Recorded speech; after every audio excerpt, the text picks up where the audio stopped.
Good morning, everybody. This is your Sunday morning edition of the Low Budget LCS.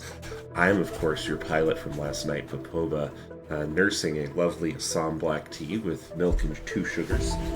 I'm joined this morning by my co-casters, Val and Jackie Boy. Good morning. Good morning. Jack, you sound like you have the most energy out of the three of us. That's probably true. That's probably true. Well, that's because I got the time zone advantage. See, I'm East Coast, Beast Coast. Oh yeah, it's 10 a.m. for you. 10:37 even. Yeah. Oh man, so you've already seen the world. Well, so I mean, I was also the latest one here. Yeah. So I said 2 minutes at I think like 10:27, and I think I joined call at 10:36. So Okay, that'll happen. I was gonna give you what you said. Yeah, but that's and we'll still give you a slide because it's the content. appreciate League it. of Legends should not be played at this time. Starting the day with League of Legends. Here we are. There's worse things to do. A best of 5, nonetheless. Oh Yeah. jeez. Speaking of, I'm going to do a little expectation setting right now, which is something I'm going to be doing a lot today. I may not be here the whole time. I pretty much have a hard out in, call it, 3.5 hours. Okay? So, Okay. to the teams, Got it. just one team, whoever wins this first game, I am hard rooting for to win all of them. I have zero preference for game one, Nice. but for Yeah, I the get rest it. of the series, I'm rooting for that team. I think that's real transfer. These drafts, I always forget. This is LCS playoffs. I always forget how pretty and nice these drafts look. You've got like Kate Morgana Scion, which is like all those champs are stupid good. And then Jin Vi is crazy good, but the Fiora also is kind of, throwing the gauntlet down, saying we're not going to just handshake and let Scion. Sion's like one of those things. I thought of a football analogy first, Dan, but it's like one of those characters who, like, yeah, sure, he's a tank, and you don't really have to give him a boatload. You think you don't have to give him a boatload of respect, but then all of a sudden you draft a comp that can't kill tanks, and Sion's untouchable for the entirety of however long the game is. I feel like the Fiora is saying no, none of that. We're gonna play this fair and square. We're gonna be able to kill the Scion at least in the side lane, and I'm really curious.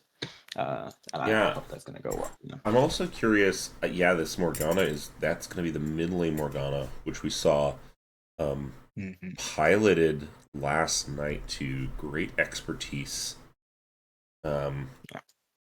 By, oh gosh, my brain says Good Samaritan, but that might be wrong. I don't know. I was not able to catch. Maybe the it was a series bad on my head. Samaritan. Oh, that's possible. That's I don't know if there's possible. a player in it. A villainous Samaritan, maybe. Mm. A dastardly Samaritan. Although if it's Morgana mid, then I'm not really sure what. Maybe it's Varus tops. Oh wow. Oh, whoa. Okay. Scion Yeah. jungle Ooh, that would be. with Kate Pike in the bot lane. You could have Morg jungle. That's cooking. I like what's going I was on like, here. I was going to say it's what I'm thinking it is Morgana jungle, because I can't imagine that at a certain level. I feel like Fiora's just gonna walk down Varus. Like, of all the ranged top laners you could play, I feel like Varus is the one that's most reliant on like a really obvious ability that he doesn't want to get parried. You know what I mean? Yeah. I feel like that's one you want to avoid. So I feel like we're gonna see Morgana jungle, Sign on top, Varus mid, which I think is a really, really risky blind. Um, um, Now, speaking of risky blinds, and I don't know how I'm actually going to segue this, but let's talk about the teams that are playing today. Um, you know, Team Fried Chicken, KFC, absolute veterans.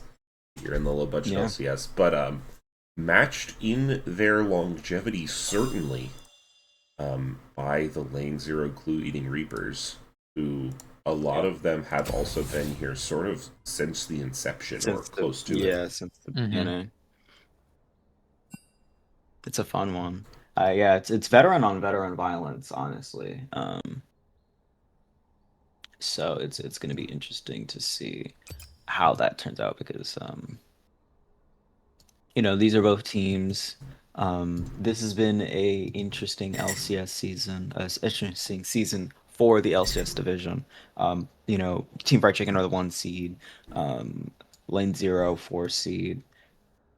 In a playoff bracket that I definitely think winner of this one faces Rice to the bottom in the next round, which is another best of 5. Loser goes into losers, stunner, and plays Filet-O-Fish. But having that cushion going into next round is what all of them want, right? You don't want to have to make that losers run. So I'm really curious on how both these teams are going to approach this. Mm-hmm. Yeah, it's gonna be really interesting to see. Also, I'm just looking at the old sheets here, looking at some of the standings. Team Fried Chicken lost only one series in the regular season. Mm-hmm. Very dominant showing from this powerhouse of an organized League of Legends gameplay squad. Oh, I need to be changing other things. Hang on. I definitely Changing prepped all changing the my other documents. Yeah. Like, what it's going to look like when we actually are in game, making sure I have caster names correct. Little things like that. All right. You overstep. I think what's fun about watching some of like the upper echelon tiers of the low budget LCS is that you get to see like where all the similarities are and where all the differences are. Because if you like compare this to like an economy or a commercial game, I think like what makes it really fun is that there's almost like a sort of like coming around that happens, where it's like Yeah. in like the like high emerald, like low diamond leagues, it's like perfect play and all that kind of fun stuff. But then you go back and it's sort of like how like magenta is not a real color. It's just sort of like going back around the color wheel. LCS is like not a real tier. It's like it goes back around the color wheel to being like just a little bit of mayhem. So I'm hoping that we get that mayhem today. Yeah, it's kind of like to me, I think about it as what is the thing, the stupid meme where it's it's like the arc and it's like one opinion on the far end of Yeah. the spectrum, Yeah, the and IQ then bell it's the same. curve. Yeah. I think about it like that. It's like econ is like, oh, we're just here to have fun and play with our friends. And then like the middle tiers are like, we're here for a serious experience. And then LCS is like, we're here to have fun and play with our friends. Not that the middle tiers, like not that the middle tiers aren't here to have fun, but it's the idea is that like the for fun, the levels of for fun are definitely similar in econ and LCS. Closer than one may think, I think. And it's okay, it's Scion mid, Varus top. I was close. Or wait, I don't even know what's going on. I actually give up. Never mind. I guess we'll see what happens. Yeah. We sure will. That's And we'll figure it out, right? I'm sure. what we got Something going will. on here. Oh. Oh. Unlucky. Oh. Eclipse saying I am very dumb, but Oh, Band is champ. I've been in that one before. Band is own champ.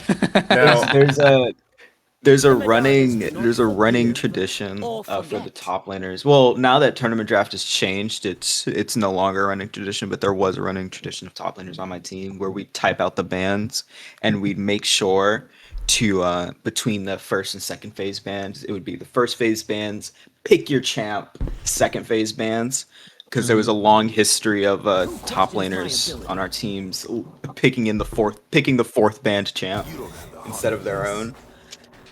I've had many a draft restart thanks to that one. Yeah, and Bondi being the gentleman and in the scheduling channel, apologizing that their support is very dumb. As they did ban their own champion. Additionally, here, I do know for a fact that, you're going to have to tell us which take you would like us to flip, System Breach, but I'm very happy to flip whatever you want. I will sell my soul for people spending their schmeckles to deflate the current economy. And we have at least one player on each team that is in the same boat that I am in, which is the wonderful Pacific Time boat. That means it is currently 7:47 in the morning. Jesus. And looking at League of Legends. Because that's the kind of service you get here at the Low Budget LCS. We might be a volunteer-only organization, but that means it comes straight from the goodness of our hearts. So, System Breach, what you just redeemed is This Is War, and what Jackie Boy just redeemed is A Place in My Heart. Who's going to go to the Denny's in Vermont, talk about when Todd pancakes are on us, everything else costs extra. Sorry, bud. Maybe I can work you out a deal for some butter. But System Breach, what that means is you get us whatever we're talking about, we'll reverse our position on it. Immediately. Just want to talk shit about Colonel Sanders. By all means, I can do that. KFC. Yeah, go for it. Take it away. I'm not a big fan of KFC. I think it's actually the second weakest chicken place I've ever been to. Oh, that's Second weakest. What's weaker? Second weakest. Churches. I don't know. I don't know if either of you have ever been to Churches because I know I think it's a Texas thing, a Texas only store. I think it's like sort of West Coast-ish. Churches? Like Texas and West Coast. Have you ever heard I'm of looking Churches? up a map. I'm looking up a map. Like Cali. Like Cali. No way. It's literally called Church's Texas Chicken, man. I don't know. There's one in Washington, D.C., so I don't know. You should shut All the fuck right. up, I Well, think. never mind. I guess everybody's wrong. All right. So apparently, if I'm reading this correctly, there's 5 in Washington State, 0 in Oregon. There's 43 in California. Okay, so it's everywhere. Well, it was founded 73 years ago. You can't stay in one place for I that think I long. may have had it, but not like a ton. XX Blackout XX, this is the LCS division. This is our highest tier of competitive play. You are going to see actually skilled players doing things that the three of us do not understand what's going on whatsoever as we attempt to explain it to you. So please do sit back and watch. And also, I'm going to get to the real reason that I brought Val on the stream. The Schmeckle bets lately are weak, okay? Rookie 0 versus 0 Schmeckle bets? What's happening, everybody, huh? You know that this is a premium currency that you can use to get some of the best rewards you've ever seen. True. Anyway, back to Church's Chicken. Now, are we talking only chicken dedicated restaurants or restaurants that have marketed their chicken as part of their brand identity, or are we allowed to shit on a random Italian restaurant that offers chicken fingers? I think that's reasonable just because we're in the realm of conversation, but also, I think it's not fair, right, to jump onto a random restaurant that just doesn't. What? There's no way these are the lane assignments. There's just no it way. It scrambles after they lock in. Okay. You didn't want to watch the Scion Pike bot lane with the Varus jungle? I do. Honestly, the I Varus do. jungle was what was throwing me off, frankly. Everything else I was down for. I was down for Caitlyn top, Morg mid, Scion Pike bot lane. It was just I'm gonna match the bet. If you put in a bet, I will match it up to, well, technically I can only match it on this one, so, but I will match it. So we can. All have right, some I'm fun. betting $5,000 on Team Fried Chicken. Okay. That's a good bet. I'll round up so that it's 5k to 5k. Done. Okay. Beautiful. You love to Big see it. time. Yeah, Betting against Earl King in LBLCS playoffs. It's True. kind of like Well, betting against yeah. Faker at Worlds. You know? I'm Yeah. hoping he loses. But also, Yeah. I'm hoping Faker loses against AL just because I don't want to see him in the semifinal. I'm tired. However, if G2 beats top esports, I'm okay with Faker winning. Because you want to see if it. possible, I want to see G2 beat T1. That's what I want to see. So I'm a little bit biased. So we'll see. I mean, listen, Earl King is to Faker what you know, we are to the actual LCS. Yeah. That's pretty good. Yeah. That's yeah. Yeah. That's kind of where we're at. All right, let's get into game here. As just to remind everyone that we are sponsored by WTL, who I have been paying for and not using over the last month because I've been a little bit too busy to play solo queue. But that just goes to show you how much I truly believe in this particular service. It is the best way to get coaching. Can my co-casters see my screen? Oh yes. We can see us queen. I was supposed to grab a drink during spectator delay, and I yapped about chicken the whole time. I will be right back. Speaking of yapping about chicken, and while Val is going to get a drink, Jackie Boy, what's your favorite chicken place? My favorite chicken place? It's got to be Royal Farms. Never heard of it. That's right. It's local. Oh. It's like a local chain. Baltimore, baby. Oh, we're going local. Hey? And I do actually like unironically think it's Royal Farms. They actually really do have very good fried chicken. What I really like about Royal Farms is that they love to advertise, and I think this is probably the funniest possible advertisement ever, that they are the number one gas station chicken. And my whole thing is like, it's sort of like King Idiot, right? Is that hey, it's you like, got Rhapsody right. GG first time chatter going Royal Farms Royal for the fucking win. Yeah, man. All right, I'm taking you out to Rofo. We getting chicken after this. A little Dude, chicken now I wanna box go never to hurt Rofo. nobody. Yeah, shit's gas, man. Get over here. You're on the wrong coast. I know. Listen, there are not, like, if I talk about the chicken places around me that I like, I think I will straight up dox myself. So I don't think I'm gonna quite do that right now. But there's some good chicken places around here. They're not like chains though. I just want to note that I was right about the lane assignments with the Varus top and the Scion jungle. And Yeah, the Lord absolutely. You read it for absolute filth as Griffin having a little bit of issues here to Aspera at Astra. Oh. Aspera at Astra going for Griffin. Great flashes. Flash forward, flash away, but that's going to be one more Q. The final proc. And first blood going to the stars in the top lane. That's what I'm telling you. I'm telling you. This, oh Foof, my god, the hook from Pike. At Foof, Bondi has to be careful. That's going to be the barrier. That's going to be the barrier coming out on the other side. Bondi flashing away. Vexrax alone, trying to get it with the fish. Gets it with the bounce back. And now it's Pike versus a fish. Fisherman by trade, living by the docks. But the Nami hitting that level 2 is going to dissuade any further action on this side. I'm telling you, that's what I said. We're in magenta, baby. Like, we are around the other side here. Nice hook from Pike. Eclipse still wants it. Good hook from the Pike, but an even nicer bubble from Vexrax. I'm definitely not going to be biased here. I definitely don't like Vexrax a lot. Here's what I'll say is I did mention in draft, I'm surprised that they chose Varus top out of all the marksmen because that's the one without any early movement and that Fiora can just run at. You know, and she can parry the big damage abilities. So I am really curious on how this lane's gonna go. But on the flip side, I mean, say what you will about the support and accidentally getting draft remade. Some clean hooks. Clean hooks. I think Pyke is a pretty turbo pick here. It's two immobile people Going who can forward, both he's get gonna killed. be able to find the Oh, stun really flash easy. away from Adhoof.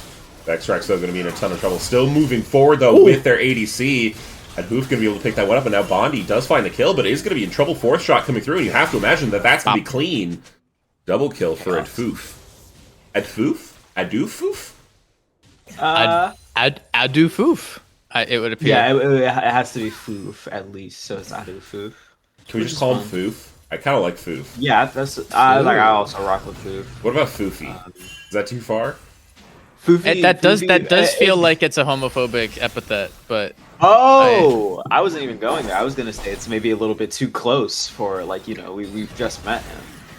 oh yeah.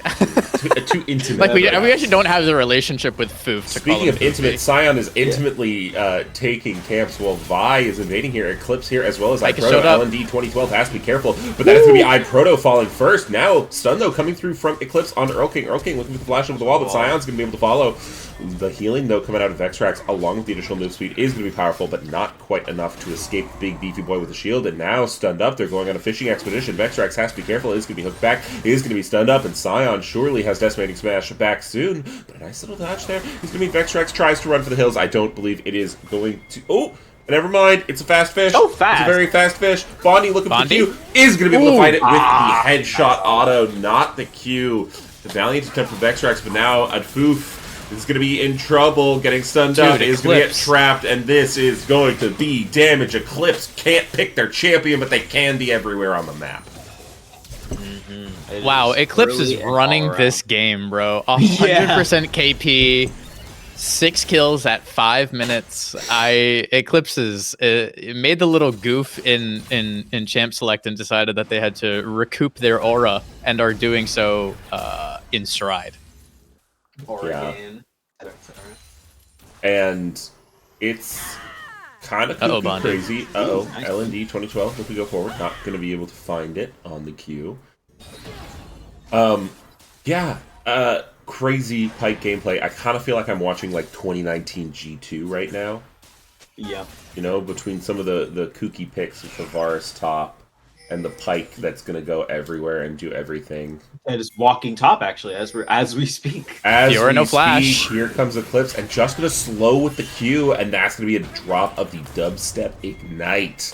As Aspera at Astra falls as well to the clutches of this watery denizen. Now, not to say KFC can get anything back on the other end. Yeah, I mean, I it's also just just a really good realized- look from Pyke. I also just realized that the Scion has streaming mode on, and it's just Scion. It's Archer is the person's It's name. Archer, yeah. I did Archer. go back into the thread to find the thing, but Bondi's in a Bondi, little bit of trouble though. here. Yeah, good positioning around that trap. Don't know that it's going to Great matter. flash. Great flash. Vexrax going to take that Forcing one up the heal. as much as they can. Where's that And big yeah. deal? And they're just leaving.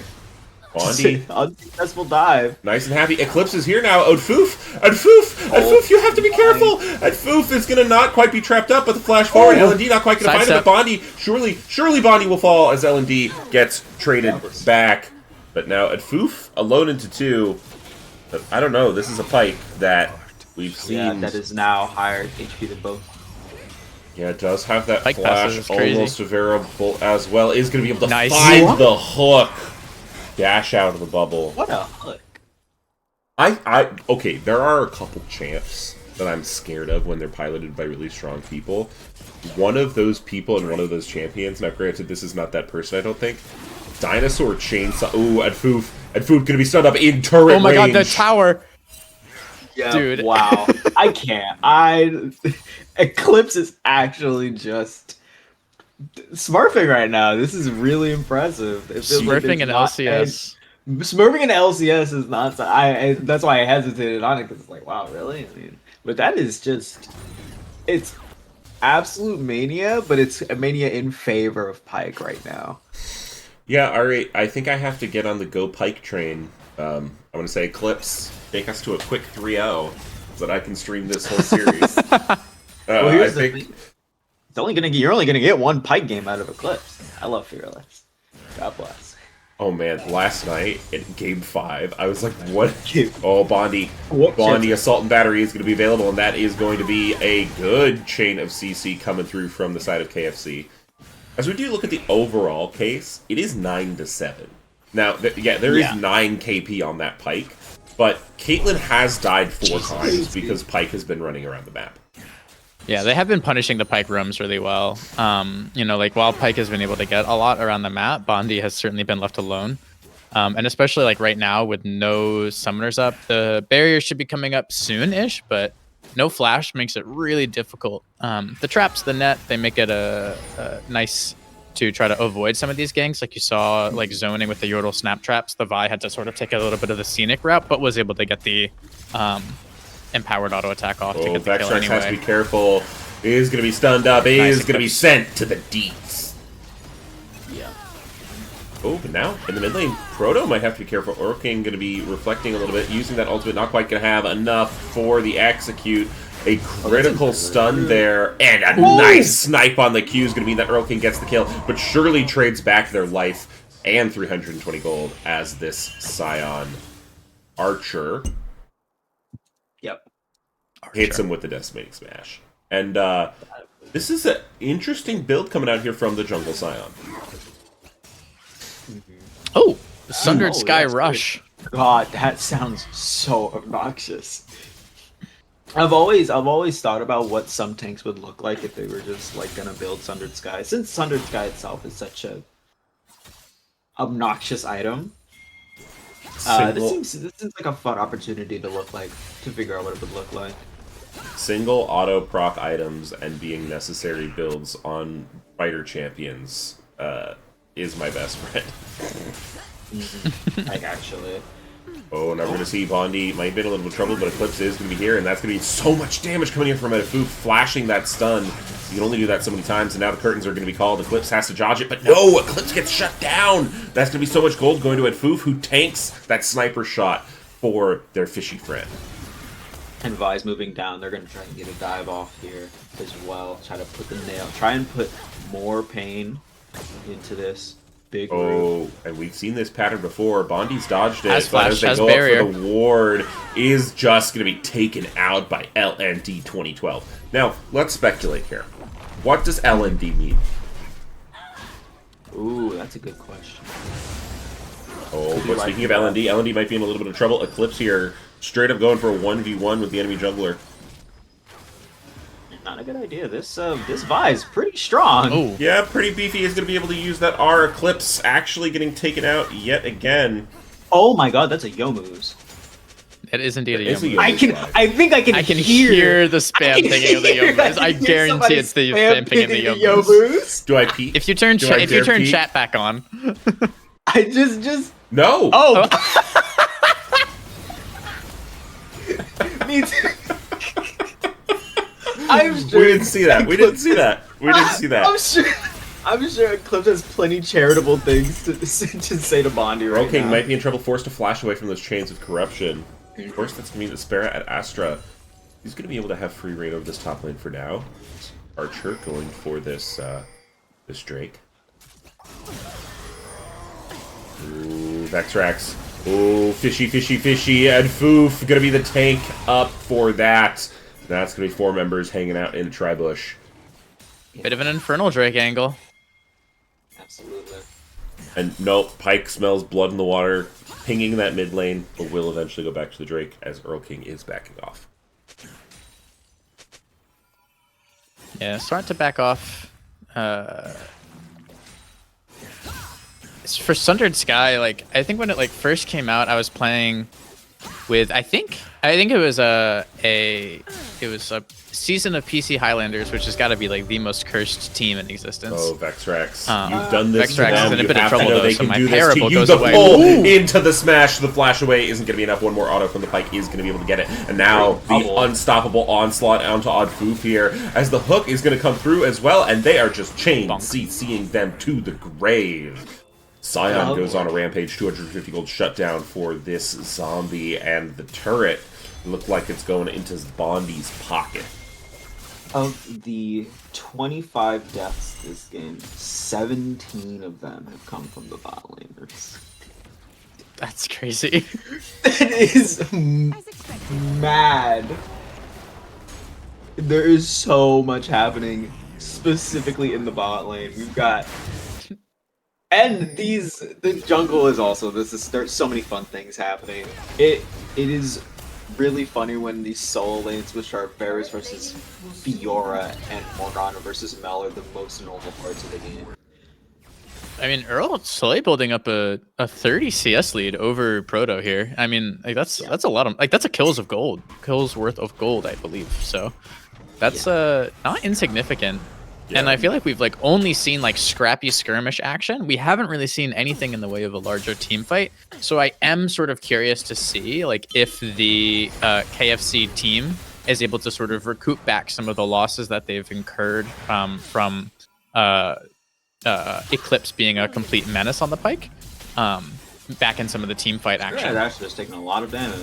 Yeah, Astra wow. Getting tagged up by that Q and collected. But now, here comes the Vi utilizing that ultimate, and is going to be nice chain. I love utilizing the Q after R. That is 100% the combo that you need to do. Of course, we're going to be able to see it in CEO, but now LND going to be in a little bit of trouble as the pike comes over in the top lane. The Q not going to be able to land. The chains of corruption landing true.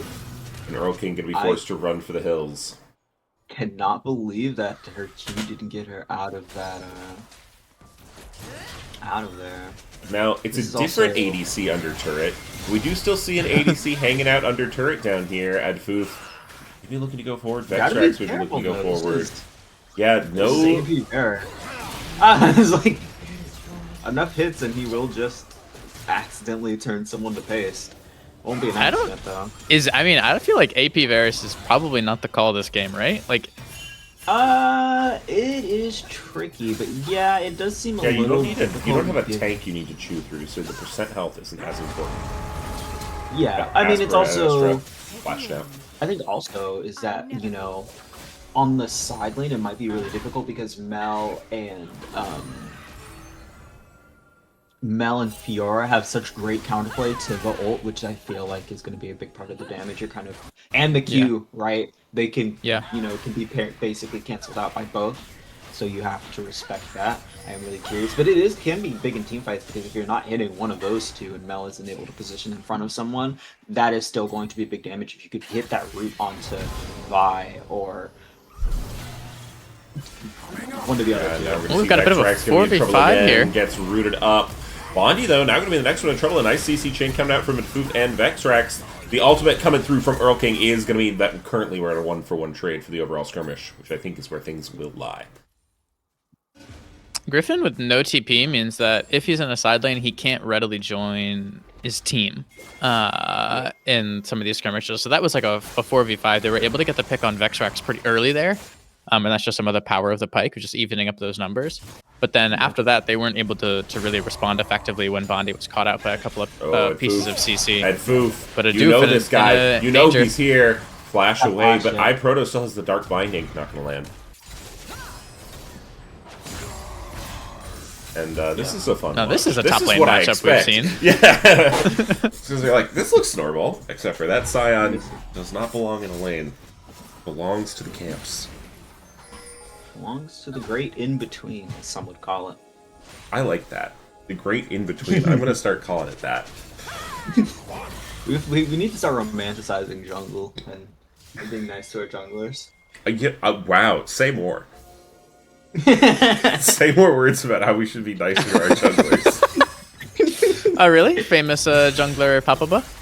Was that? You have I would say stake in this game, or? No, absolutely not. Esperat Astra is going to be trouble. Does have that parry, though. Is going to utilize that ultimate, try to get off the procs. But yeah, a little bit of a missed time there. He's going to be able to get one more proc, would be good. It's not going to be through, but they are going to be alive. Proto's in a 1v4 up here. Yeah, and is... Not in a great... Drake going to be falling through for this, but Proto will be on the receiving end of a fair chunk of change. This top turret likely will fall in exchange for the Mountain Drake, but who do we see? Who do we see who does not fear 3 people? Oh my god. Hey, I mean, I know someone in this call, if they were 7-on-3 and Pike, 7-3 and Pike, they would just, like, send it. So bro, if I'm 3-on-7 in Pike, I'm sending it, so. Yeah, see, so I feel like That champ is so much Nothing fun. surprises. True. Pike is hella fun. I wish they didn't take him out of solo lanes. I would play Pike mid a lot. I needed to clean up my files recently, so I no longer have a number of the audio clips I used to have on my stream check, so I'm just gonna say I played the one that says Jackie Boy snorts a line and flashes in. Oh yeah, beautiful. That's a good It's a one. great one. That's a great clip. A true classic. Because Immortalized on the it's LBLCS exactly- website. That's truly where I peaked in the LBLCS. Ever since then, it's been downhill. Which season was That's that what in? she said. Season 5. 5. Season 5. Wow. Oh my god, that's It's 10 seasons. But I was like, it's been 10 That's 5 years seasons of my since that life. clip. True. Yeah, that's it. That's just true. Period. That's crazy, actually. Yeah, it's wild, right? Crazy. I've been playing since season 3. Oh my gosh. I'm the young one in this call, comparatively. By LBLCS. Yeah. By LBLCS it's tenure, I started season 6. You won that season, Which didn't is you? fun I fact. did, yes. He did. Nice. That actually, I believe we are in More like than I can our say. LBLCS 10 years are opposite to our actual ages because I'm Yeah. almost 100% sure I'm the youngest one in this call. Oh. Ooh. I mean, I'm 25. You're like, what? 19? 22. Oh. No. I'm big on status in terms of this call then, as Asper had asked. True. Gonna have to time the parry better this time. And they There we do, with an estimating smash. Nice dodge on Growth that. Maybe mindset. Try and proc that ultimate, Ooh. which they managed to. iProto not gonna die, but he'll Asper and cut. Astra critically healing. Little bit Shutdown coming through though. Bondi hitting the RT. Meanwhile, Earl King gonna be hooked into Eclipse, but they don't actually mind that too much. Eclipse can be half health, utilizing that gray health to their advantage.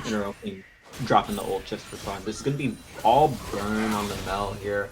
This side, this build is much fun. Now, if I said I was pushing 30, how old do you think I would be? 28, 29. Yeah. That seems. I mean, aren't we all pushing 30 at the end of the day? No. Yeah, Val, You aren't are. you pushing 30? No. I feel like I'm pushing. I feel like I'm pushing 30, 40, something like that. Like 50, why not? Still, yeah. Because we already see Vexrac's actually in a very dangerous risky Otacon situation take here. The Dude, smite Bondi is good. blank. Oh yeah, with the Bondi flank. and Aspera at Astra on the other end. Gonna have to be careful. We've seen iProto be their doom before, and this is gonna be fencing Lady into 5. I've seen this Yeah. LPL Nice Fiora. parry! It's gonna keep them alive for one more second. Oh damn. I also that was actually kind of unfortunate because she was on the side for the vital and then it repositioned on Pike. I don't know if the heal would have done much, but would have been interesting. Now we see, Loki calling us out. Children, the lot of you. That's so fair. You got me. I never denied my child status. Actually. I don't feel like a child anymore. I did a session with a couple parents the other day, and I stood up and my knees cracked, and the dad went, "Damn, was those your knees?" I was like, "Yeah." I was like, "Come on, man." That's evil. That is hilarious, but that is also evil.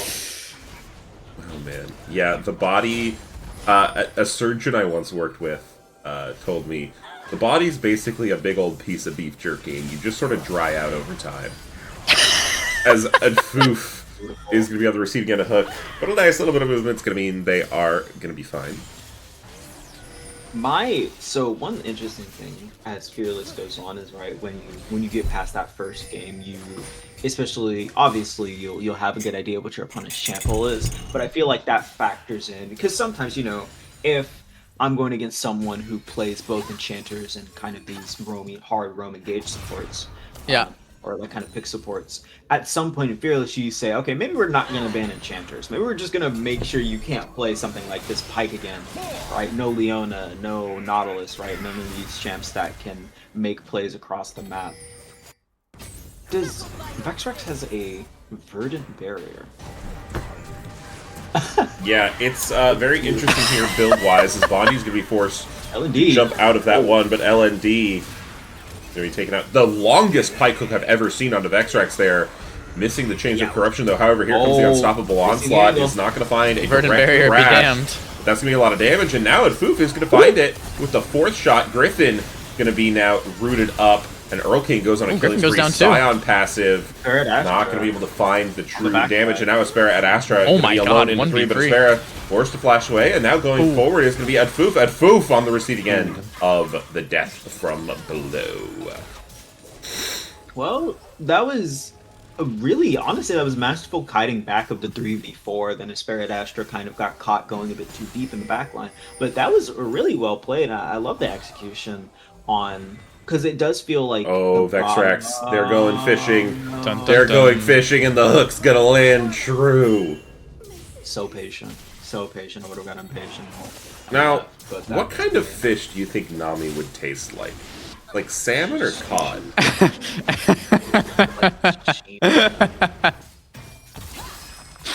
Oh. Went straight back to the side lane. I don't know, but I want to find out. Okay, all right. Listen, let's keep things family friendly here, Jack. Oh. I was talking about it in a literal sense. You know, I was thinking about fishing and, you know, catching a fish on a hook and what kind of the different fish there are. And I think your mind was somewhere entirely else. Very, very much somewhere else. Anyway, now we're going to see Eclipse. Might be a little bit of trouble. It's going to get rooted up, and now here comes the Assault and Battery, and one more shot from Adfoof. It's going to land. Now Sion going to be the target, but Bondi has come in, and that's going to be quite a bit of damage coming here. The W proc from Sion. Gets that. Sion W procs. That vibe build, lots of damage.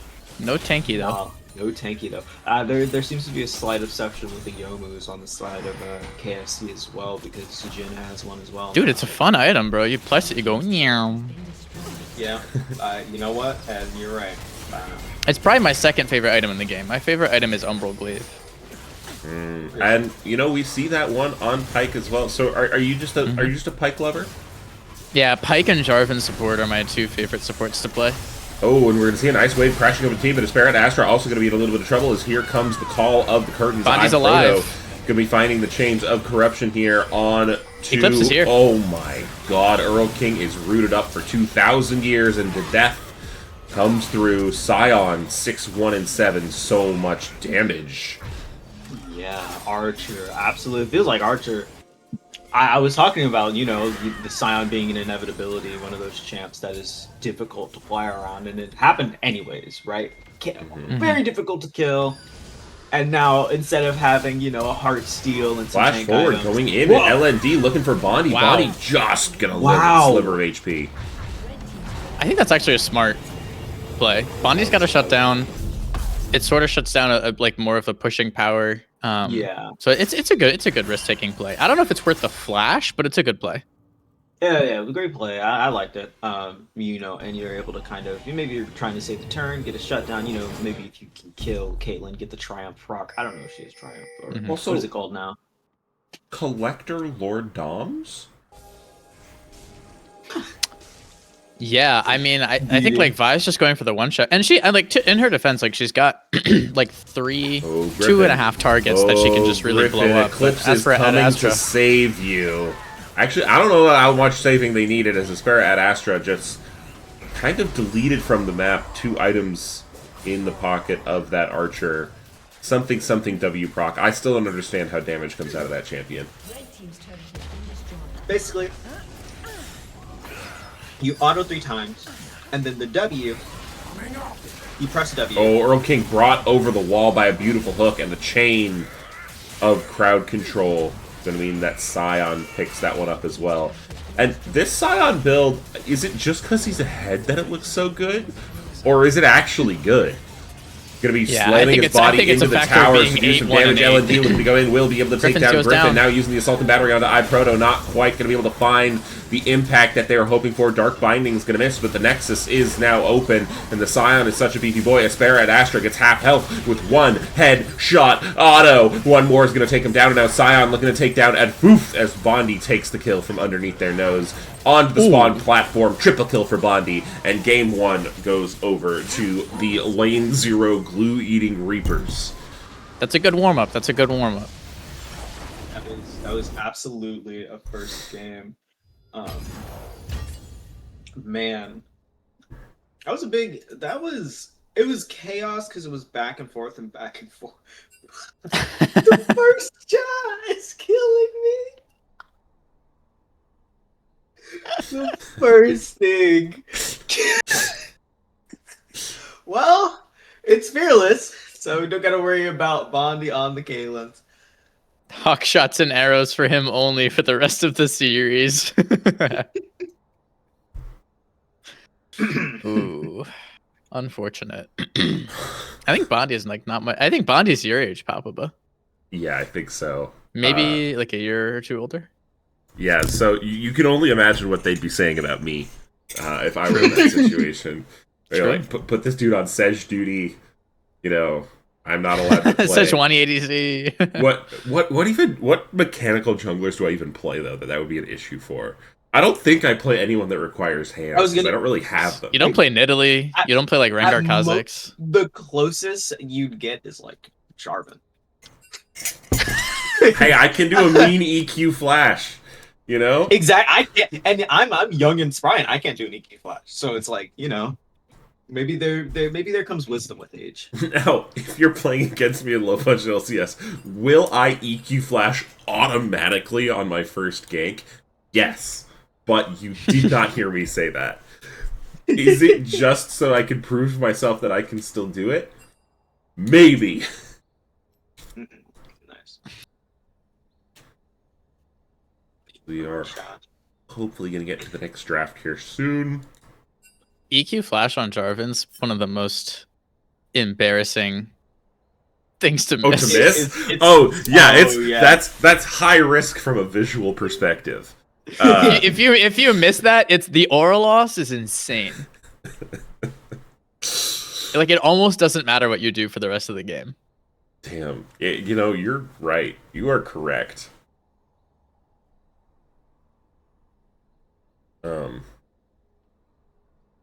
As I am gonna beg these teams to go quick. They're switching over to the next tourney code.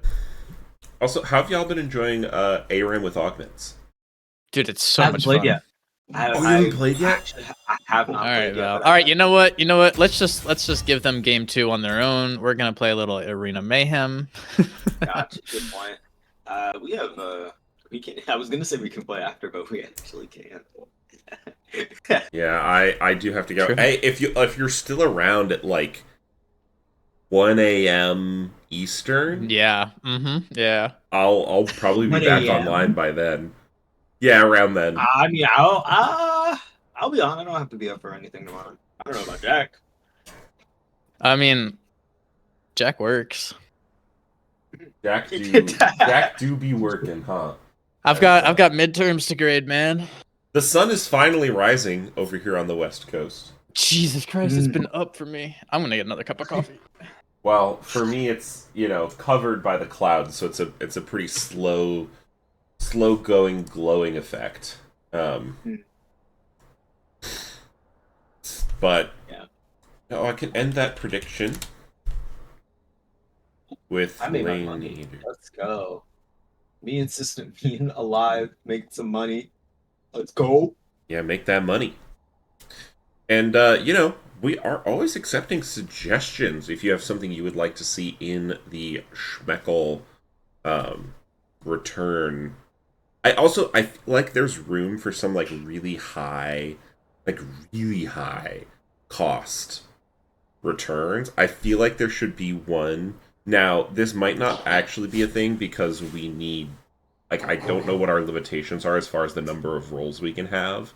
But we could have a Daddy Warbucks tag that people can pay for with 1 million schmeckles or something like that. Or that could be good, and it could reset the economy for Yeah. give it to people who are hoarding their money to stop it. Or we just straight up let someone for that 1 million schmeckles, we let someone write a rule for next season. Just Oh, good God. That sounds hilarious. There's no way on God's green earth. There would need to be Praetorian some would let that fly. stipulations. Some crazy stipulations.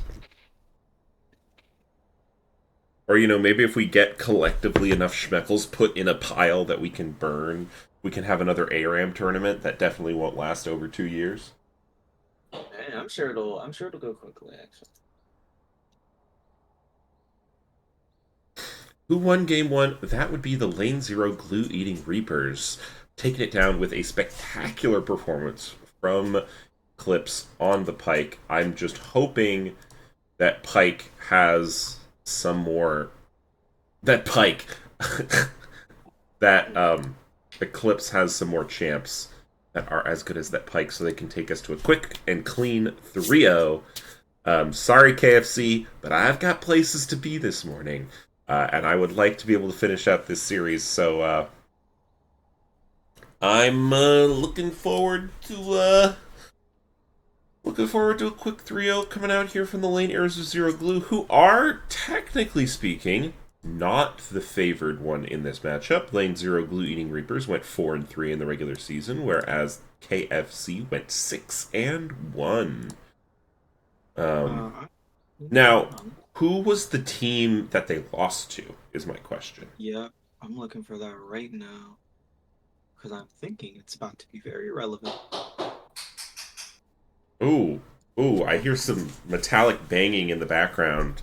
Like maybe something is being prepared. Could be some breakfast, could be perhaps that sounds like it could be pieces to an espresso maker, and maybe you're like tamping down the grounds. That little springy tick tick, that sounded very espresso tampy to me. Now, granted, Yeah, it's gotta be. I don't drink coffee, so I don't actually know shit. It's been a while since I've had it. I've made coffee, so the only loss KFC appeared this season was to Rice to the bottom. So if they were to win this series, they would have to face off against the one team that beat them in round 2. Otherwise, they took a win 2-1 over Lane Zero last during the season. More details on that coming. That would be kind of a crazy playoff bracket if the, first seed from the regular season went down in the first round of playoffs, had to face their kryptonite, as it were.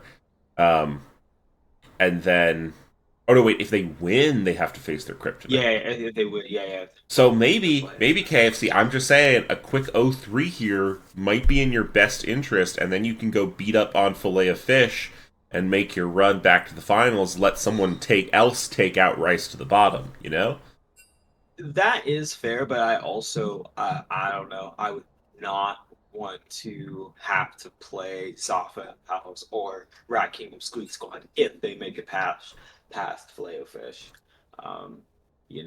It feels like every team is a killer down in the LCS as we're getting game draft 2 underway. Yeah.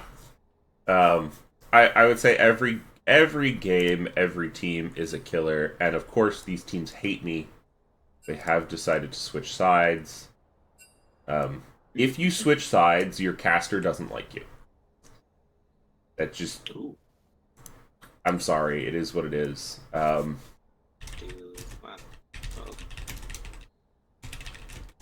I'm going to go ahead and set us up. Oh. There was a mistake in the draft link. Uh-oh. Wait, are they on the wrong sides, or are they on the right sides? They're on the... What is happening? Let's see. I'm confused as well. Okay, KFC is supposed to be on red.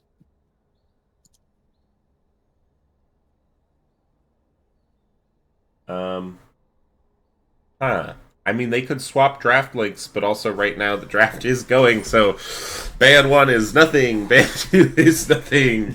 But I am going to go ahead and switch things back over, because apparently they do like me. It was just the Lane Zero Glue Eating Reapers that accidentally stole their side selection from them.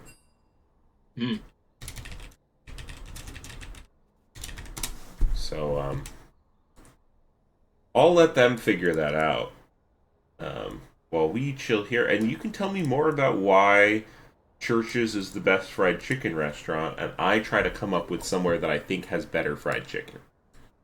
Oh no, I was saying that Church's. It started because I said KFC is the second worst, and I think Oh, and Church's then is Church's the is the worst. Okay, so what's the worst. best? Oh, that's a great question. Urban Bird, which is I don't know actually where that is. It's okay. I can check. I think it might be um uh so Urban Bird I think is a southern place. I don't know. It's not listed in the Wikipedia page category for chicken chains of the United States. Um Would you like to know some I'm a ones? little curious. I'm a little curious. Are these really the only Urban Birds? No fucking way. Okay, so that is like that's not even just like a, if I zoom in on like just somewhere random. Really? Okay, Now, that's crazy. This place is actually way more local than I thought. Not really a doxy, like doxing of a local, but it's like in my city only. Um, Luckily I now, live in a big ass I city. am seeing this category chicken chains of the United States, and I am actually seeing one of my local places that I'm pretty sure only has one location. So We're back to chicken. we're back to Yeah. chicken. Wow, There's Okay. Small some Draft is getting figured out. there's some draft shit happening that's not my problem. New spectator link dropped. I did it. Yeah.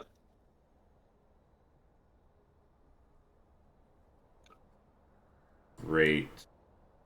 I'm sure this is going to be fun on the back end. Forever has to deal with that. I'm so sorry, Ruffian slash Ducklord. Sounds like not my problem. Not sure they'll make. Sounds like I'll hear about the problem. But By the way, sounds have like either it's of you not ever heard my of a game problem. called Space Engineers? That seems Yeah, familiar. that sounds familiar, but it's probably because you've talked about it before and Oh, we've had a probably. conversation. I've been playing Space Engineers with Ducklord. Well, really not with Ducklord, just technically in the same instance as Ducklord, but still. What does that even mean? We're just like playing on the same server, but we're not interacting at all. Oh, so it's like it's like a Minecraft server, Yeah, exactly. like analogous to that. Mhm. This looks Also- like Satisfactory. but Also like have not. been also No, it's have not been that. playing on a Minecraft server with Ducklord. Dude, Ducky Lord. I love playing video games with Ducky Lord. Duck's great. I love Duck. Great guy. Great dude. Just There was all talk around. of Ducklord role swapping back to support. He was originally a support main, Weren't but we the thing all? is that he could play support and other roles, and I could only play support. So I was a support player, and then he learned top lane, and then he became a better top laner than I am a support. So it's like, I don't know, sort of tough. But there was talk of him role swapping back to support, and I just chuckled at the idea of like me role swapping back to ADC and him role swapping back to support, and like the absolute like tomfoolery that would happen. We'd be 0-10 at That's 5 good. minutes every game. That sounds really fun though. Is the thing. Mm-hmm. Low key, I'm down for that. So Duck, if you're watching, I'm down. Loki, I do.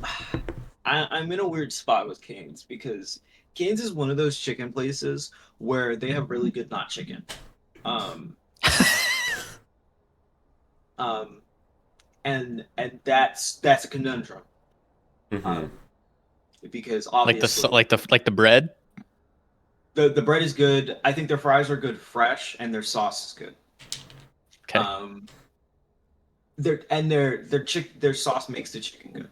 Also, that's where the conundrum comes in. To me, KFC has like omega oily and bland chicken and bad biscuits. Now And that's a crime. The mashed potatoes is really good though. I'm gonna ask you because I'm looking at this list of chicken chains of the United States that is definitely not a good list of chicken chains in the United States. As draft bans are underway, have any of you been to Foosackly's? What the fuck is that? No. Apparently, it's an No. American chain of chicken restaurants in coastal Alabama and northwest Florida. Well, that would explain why we don't go Yeah, there. that makes sense, We actually. don't go down there. What about Pudgy's? Nope. That Pudgy's famous chicken. Where that does that? You know what's weird? That sounds familiar though. Founded in New York, headquartered in Florida. But it Oh, seems like they are that's mainly New York based. I don't go over there either. Okay. Bro, So, Slime okay, Fight, so Foo maybe that- Sackley's is actually Yeah, I was bussin'. like- So like, I don't know. It's actually- Mobile, Alabama. That's not real. Nobody lives in Mobile, Alabama. Also, okay, System Breach, who I'm pretty sure at this point is one of the coaches. is the System Breach is the coach of Lane Zero, also known as Alive, who is also an LBLCS veteran, and is collectively losing his mind when Bondi is locked in a champ that requires some mechanics. But that's like, he plays ADC, right? Like, Yeah, well, clearly Alive. he is old. He is disagrees. old. He is He old. is old. It's true. Senior citizen. Yes, yeah, that's what makes us corrupt, 100%. Yeah, if there's any corruption of the seat in the LBLCS, it's because we don't let coaches in VC. What about It's not that they can leave to go to their VC and then come back just for the game, but what that's about fine. Yaya's flame broiled chicken? No. I think actually this one's originally from Michigan, so I'll be there later this year. Maybe I can try them out. All Yeah, right, I was I'll like, meet you you there. gotta give that yeah, explain that. Give us a review on that one because I was very curious. I will for sure, as we do see, champs being locked in. A lot of AP damage coming out here, a little bit of wombo combo with the Nico. I'm very excited to see Eclipse play Nico after that Pike performance. Yeah, after that Um, microphone, I'm very curious on what that looks like. yeah, it's going to be very interesting, as I am going to go back to talking about chicken for a second.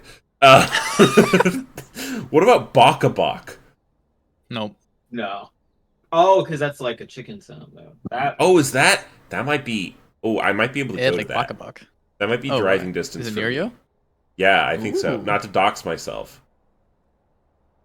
Oh, okay. Bakabak? Baka Bak. fuck. Now, what about Angry Chicks with a Z? No. No. No? Okay. Chicken in the Rough? Mm-mm. No? Okay. No one? Cluck You Chicken? That's an awful name. So This one- silly. This one's possible. It's got the most locations in the state of Maryland, Oh. Wait, what? Oh, as well as got it. wait. This has the most locations in the U.S. state of Maryland and New Jersey, but there are locations in Pennsylvania, as well as one location in Ohio, and one location in Lebanon, Kuwait, and the UAE. It's on military bases, I guarantee it. Yeah, I was about to say it has to be military bases. It's on a fucking the Kuwaiti Air Force base for the US. I guarantee it. Watch this I shit. wonder Watch what they're this gonna shit. round out. What was they're it called? gonna round Angry this thing Chicks? to. No, this is Cluck You Oh. Chicken. Talon? Jungle? COD Archer. Talon I love Youngle. After that Scion performance, he said, "You know what? I was basically playing an assassin." Right? Fucking a real assassin. And Gnar, blind. Something tells me the Spare Ad Astra is mental. If this Gnar is locked, I feel like a Spare Ad Astra is going to pick the Gnar. What I believe to be the Gnar counter. Now, I don't even know if that champ is good here. But Now everyone's heard about El Pollo Loco, right? We've heard about that. Mm-hmm. yes. But what about Pollo Tropical? Huh? Oh. All right. Or Prince's Hot Chicken Shack? Nope. Nope. Okay. Yeah. Um. A Collie Top? Wait, is it Aurora? Ooh. Yeah, could be a little swap up for a Spera Ad Astra or an Earl King. You're coming out from the KFC roster. Okay, this is the last one that I think is worth talking about on this list, and then I will stop with this. Okay. But I feel like this place probably actually has good food. I'm curious if anyone in chat has ever had it. What about Mrs. Winner's Chicken and Biscuits? That sounds like it's Nope. good. That does sound like it's good. You're right, but I have not. Anyone in chat ever been to Mrs. Winner's Chicken and Biscuits? Mhm. Oh, okay. Well, we've got our draft. Who you betting on? Well, That's a good question. I'm gonna put 5K on KFC again. Surely they won't let me down again. Yeah, they got it. I trust them at least.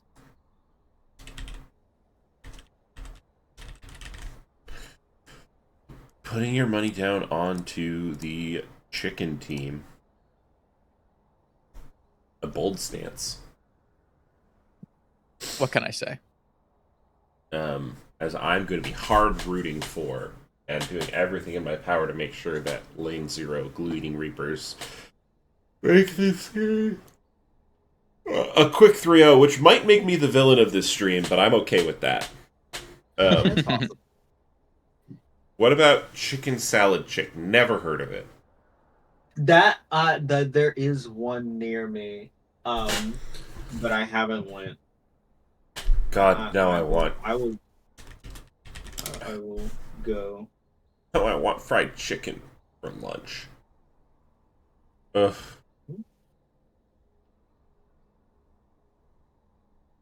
Ugh. Oh, so get some fried chicken. No, I already have plans to get Caribbean sandwiches. Oh, that sounds delicious. It really is. There's a really great spot. Not doxing. I won't dox myself to the stream, but both of you can hit me up, and if you're ever in the city that I think you both know I live in, I think. I was about to say it, and then I was like, well, but that doesn't help the not doxing thing. Yeah, that would be Which, counter too. you know, it's a big city. It's not really doxing, but let's keep things a little close to the chest. You know, I will show you the tasty places, at least that I have found. And this place in particular has some killer food. Like, Okay. Noted. oh god, it's so good. Oh. Who questions my ability? Now I'm thinking. I mean, my whole thing is like I live in a big city. I live in Baltimore, and my thing is like, people be, oh, he lives in Baltimore. Then they go to Baltimore, and it's like, okay, well, where is he now? I'm the same way. How you gonna find me? I'm in Houston, then it's the same idea where it's like, congratulations, you're here. Even if you could find me, all the roads are awful. I'll get away.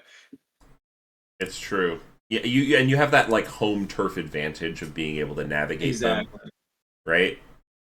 Yeah, they never stand a chance. Yeah. No, Sammy Two Slap. I live in Mountport, and if you know what I'm referring to, I love you. And if you don't, that's okay. But you should get a Dropout subscription. Educate yourselves. Oh, nice. You got it. It took me a second. I do have a Dropout subscription. I watched 3 Good. episodes of the first D&D campaign, and I've never watched it. It's been like months. Hop back on the horse. Bought the annual subscription because it was a good deal. I'm very good with money. Wait. But have you seen Game Changer? I've seen highlights. You should just rip every episode of Game Changer. Like, I agree. unironically, just do that. That alone is a good use of your annual subscription money. Banger. Okay. I love Game Changer. Oh my god. It's quite good. It's so good. You probably also would enjoy the most recent season of Dimension 20 as opposed to like the first season. Mm-hmm. We are seeing, by the way, I will take us over to the client. It is going to be a Kali in the top lane with Aurora in the middle. Yeah. So And the most recent season of Dimension 20, I would say, is solidly like Intrepid Heroes. Like it's like the crew of the first season doing their thing, but there's parts of it that are decidedly more horny. Oh, which I feel like is up your alley. You know? That's a Cloudward. Is it? Cloudward Ho, right? That's Cloudward Ho, yes. Yeah. I've been meaning to watch that one as well. There's You want to watch it together? Pointing right emoji, yeah. pointing left emoji. Yeah, absolutely. Okay. I need to finish the Unsleeping City. That's the one I'm. I still Unsleeping City is very good for whatever reason. I've tried to listen to the finale several times, and every time I get distracted. Like, I have seen all of the Unsleeping City except for, like, the last fight, and I keep getting pulled off of it for different random reasons. Yeah. Other favorite seasons of Dimension 20, because I'm going to hold you hostage now. Yeah. I'm all ears. I'm a massive. I obviously love Fantasy High Sophomore Year, Fantasy High Junior Year. It's all good shit. I would say first season of Fantasy High, probably the best. But I'm also a really big fan of... Now, I haven't seen all seasons of Dimension 20. I think I've given most of them at least a chance. But I think other than the OG series, I think my other favorites are definitely Starstruck Odyssey. I was about to say Star Trek Odyssey. Yes. Yep. Starstruck Odyssey is really good. Insanely. Yeah. Insanely good. Oh, A Crown of Candy is very solid. I was gonna say A Crown of Candy is very good. There's one I'm thinking of that I can't remember. There's the Never After. I've heard good things about. Never After, I tried to get into. It does, like... I mean, I don't want to do spoilers, but it was tough for me to get into the start of that one, so I never ended up fully sort of biting onto it. Misfits and Magic was solid. It was short, but it was solid. Yeah, Misfits and Magic is very solid. Getting to see Brendan Lee Mulligan actually play. That was the first time.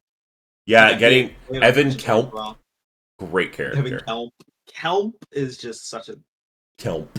It's like a wad of hair in your mouth. Time to go rename one of my alt accounts, honestly. It's like a... Why do you know what that feels like, Val? I'm describing an experience. I haven't been through said experience, just describing it. Anyways, these are also really interesting comps. Speaking of segues, I'm curious on how this talent is going to be able to get things done, because there's a lot of mobility on this KFC comp, and there's an Alistar, which to me screams like it's going to give Nico and Talon a really hard time. If played well, and I mean Vexrax still had some really clean moments in game one. So I definitely think he's not outclassed by any means. So I don't think any of these guys are really outclassed. I mean, a lot of makes the point that like Akali and Aurora are looking at some really strong lanes, right? When you have what look to be scary AP scaling assassins in the solo lanes. Gnar and Victor are going to have to be on their behavior. Probably Gnar more so than Victor as well. Yeah. Certainly is going to be tight gameplay here. Of course, Team Fried Chicken looking to bite back after losing in that game one. My eyes are just going to be on Eclipse until proven otherwise. That's just where I'm at. Now, I do think the Alistar this game actually gives them a fair amount of leeway. Last game, some of what was happening was Vexrax, I think, was trying to match the roams of Eclipse on the Pike, and I think you just can't do that on Nami the same way you can on Pike. However, this game, being the Alistar, you are so tanky. Like, Alistar's whole thing is you gotta go where you want and tank things up. You just have to judiciously use your knock up and your knock back, right? Because you have relatively long cooldowns overall. So you can kind of be forgiven if you get rooted, or be forgiven if you're on the receiving end of a stun. You can roam more effectively. So I think it is going to be perhaps a little bit less bloody in this bot lane. Although I'm probably going to eat those words. It's possible. Eat them, But, eat you them know, up yeah. like fried chicken from one of the esteemed restaurants, such as Angry Chicks Yeah. Yeah. and Cluck You Mean? What was the Cluck You Chicken? University. Cluck You? Yeah, it's like Cluck You Chicken. Yeah. Cluck Chicken School. Okay. Okay. All right. Well, there you go. Yeah, I think the Talon will probably have a tricky time, like we were talking about. Just like there's a lot of ability for some of the carries on the KFC roster to stay away. I think like the Alistar giving a bit of extra beef to the KFC roster is pretty important here, right? Because there's a lot of like blow up in terms of like Victor being able to dish out a lot of damage quickly, Talon being able to dish out a lot of damage quickly, Nico being able to set up and then also dish out a fair amount of damage herself. Alistar being able to just sort of like pop ult when like the Nico root goes down or something, some form of CC comes down, and then be like just giga tanky, I think is going to be super Right. helpful in allowing Vexrax a lot more agency this game in comparison to last game where really just didn't have the ability to go where he wanted and do what he wanted to do. Yeah. Right. One might argue you should have picked Mundo in that case. True. But we Mundo are support. I'll pull that out. Thank you. It doesn't sound bad. Are you sure? I didn't say it sounded good. But Yeah, it no, sound I'm bad. saying are you sure it's not sounding bad? I'm like, that sounded bad to me. Alrighty, we're seeing a little bit of action. A little head boot. Yeah. Eclipse, though, not backing Contesting down that off bush. the cow. Little dangerous. Yeah, I was going to say, as A little unnecessary. I've heard many uncharitable things about level 1 Alistar, and his quality as a champion. Really the lack thereof. Do you think we're going to get to Yeah. see some cowbell this game? Probably. Absolutely. Why else would you pick the skin? I don't know. I can't. Exactly. Maybe because you like cows? Yeah, it's possible. Espero Astra last game felt like there were definitely some high moments of like just outplay that I actually kind of feel like the Akali here has a lot less hamperings, right? There's not a lot of displacements, not a lot of CC you're having to navigate around other than what the gravity field and Nico route. And of course Gnar ult. Yeah. So to me, I'm very curious to see how their movement looks this game, because I think it's going to be a bigger crux of kind of how well they're able to dominate. Because I definitely think that Kali has to get off to a strong foot here if Lanes, not Lanes Zero, KFC wants to kind of take this game and kind of even things up. Yeah, we do see Talon down here in the bot lane, as is LND 2012. Nice little damage there coming out from Eclipse. The LND doesn't want to go in on that Talon. I definitely wasn't yawning. What are you talking about? Got it. And I'm watching LND 2012 because I want to see an EQ flash. And I want Ignite. Oh my god, the Drop Ignite. here from Aspera at Astra, but Aspera at Astra also taking a little bit too much damage, perhaps. Yeah, I Flash was away gonna from say. Griffin. Smart flash. Great smart flash. You don't want to get queued. You don't want her to catch up. You don't want her to even get the chance at that kill, right? Because once again, top lane is one of those lanes. You give a kill, it can cascade if the lane's not right, if the enemy jungler's around, all those types of things. Speaking of the enemy jungler being around, look at where LND is.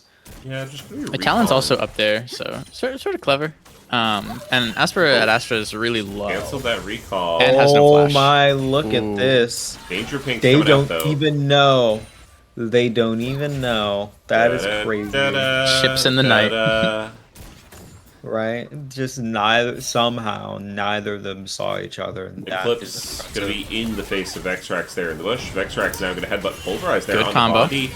Bomb going down, and There's they're going to no- throw flashes, bombs, ignites, but now Vexrax might be in a little trouble with the heals coming through. The Plasma is just about proc. The flash forward rooted from Eclipse is going to be first blood for the man with the hands on the ADC champs. That is Yeah, it was just really beautiful. unfortunate timing. That Alistar like stun auto attack, like once you start it, it will always go through. So even if Bondi had flashed after the auto attack had started, it would have still stunned, and it might have been a kill there for KFC. It was just very close to being what KFC wanted it to be, but just eked out in the end in the side of lane 0. Farah at Astra Yeah, fighting Astra. with Griffin on the TP back here. He's going to be taking up the wave though. One more auto. Might spell trouble, but playing that bush vision game very strong. Yeah, great retreat. And now LND's LND here. 2012. Wave's in a bad spot for Griffin. Here comes the Yarvin EQ. Are we going to see an EQ flash, or is it just going to be straight up EQ? That's going to be a W, an auto, using the Martial Cadence. There goes the EQ. We didn't see that! We didn't see anything. Oh, Still Vexrax, takes it good down. run. Good run from Vexrax. Stun up underneath the turret. Earl King getting Nice. kill onto iProto. Or is it 2 Proto? I'm here with iPro. I've just been saying Proto. Proto Belt. It's the newest product from Apple, the iProto Belt. It's a good look from Vexrax there, able to weaponize the Hex Flash in order to make something happen mid lane, getting some money into Aurora's pockets. And it ends up being like the play top lane goes in the way of KFC, the play mid lane goes in the way of KFC, and so LZ is going to be able to start up this dragon while KFC is on the reset timer there. Yeah, so gold overall going to be a little bit in favor of KFC, but getting that neutral objective certainly is going to feel nice. Especially, I feel like, of first Drakes to get, I feel like Ocean Drake, since it was nerfed, the one Ocean Drake is so nice for laning. But then, like, 4 Ocean Drakes, you're like, well, it isn't that much of an impact.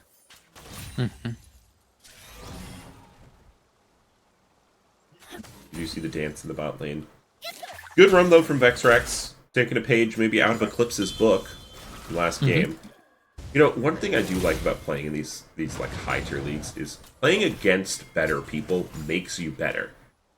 Because you can see what the good people are supposed to do and just copy it. So you're going to see Talon on the receiving end of LND, but has just received their ultimate.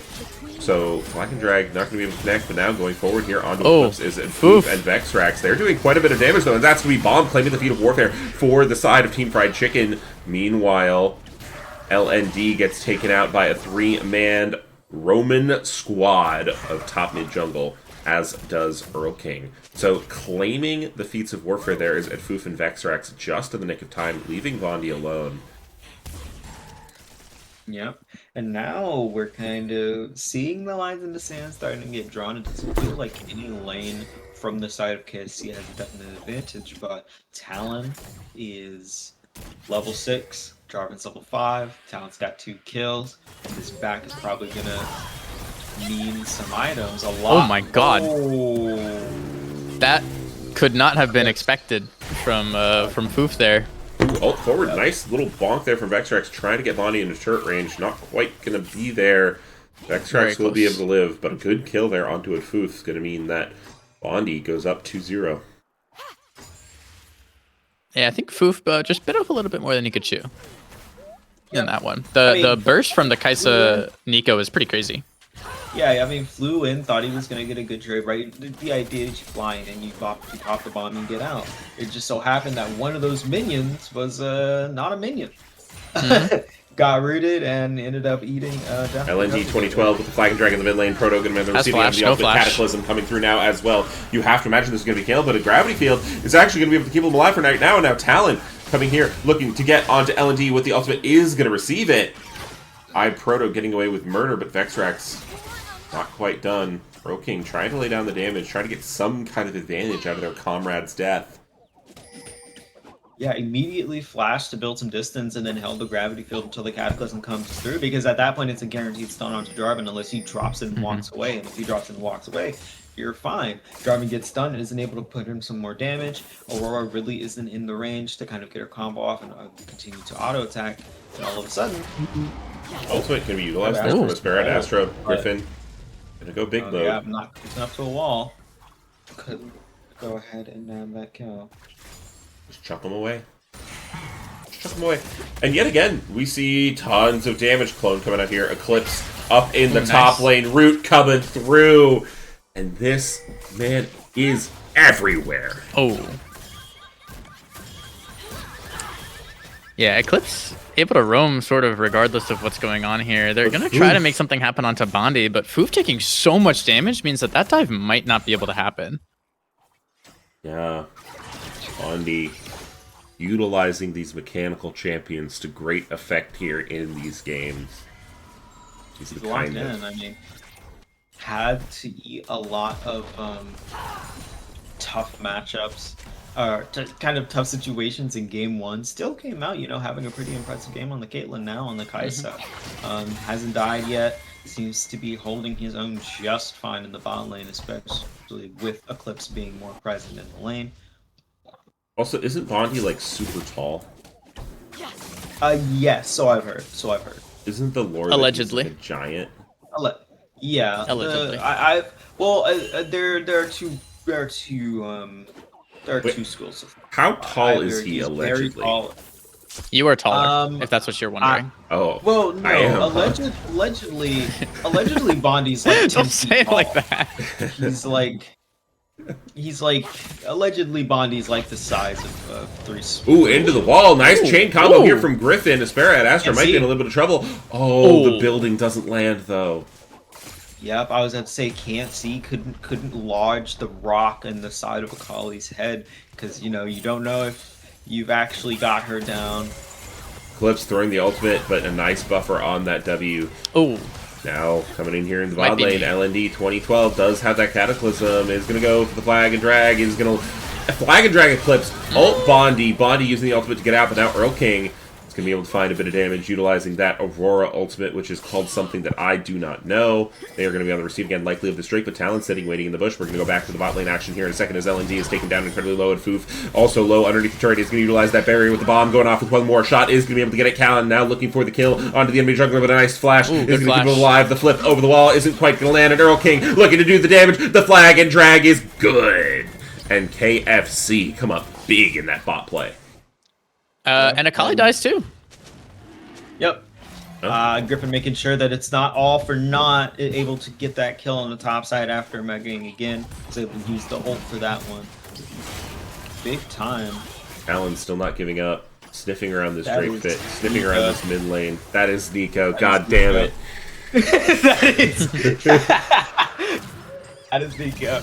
I was like, wow, their health bar is really low to be doing this.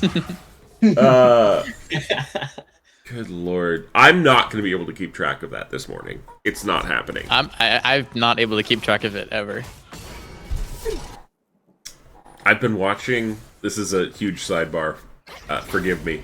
We don't do that here. iProto. Have you ever seen the show Alone? No. No. Okay, it's essentially it's a survival competition show where people get thrown out into various different wildernesses, and LND flag and drag not quite gonna land, is gonna be dodging that binding critically. Also, Val, your moderation efforts are greatly appreciated. Just know, for everyone in chat, every time we stream these days, we have to ban like 5 people.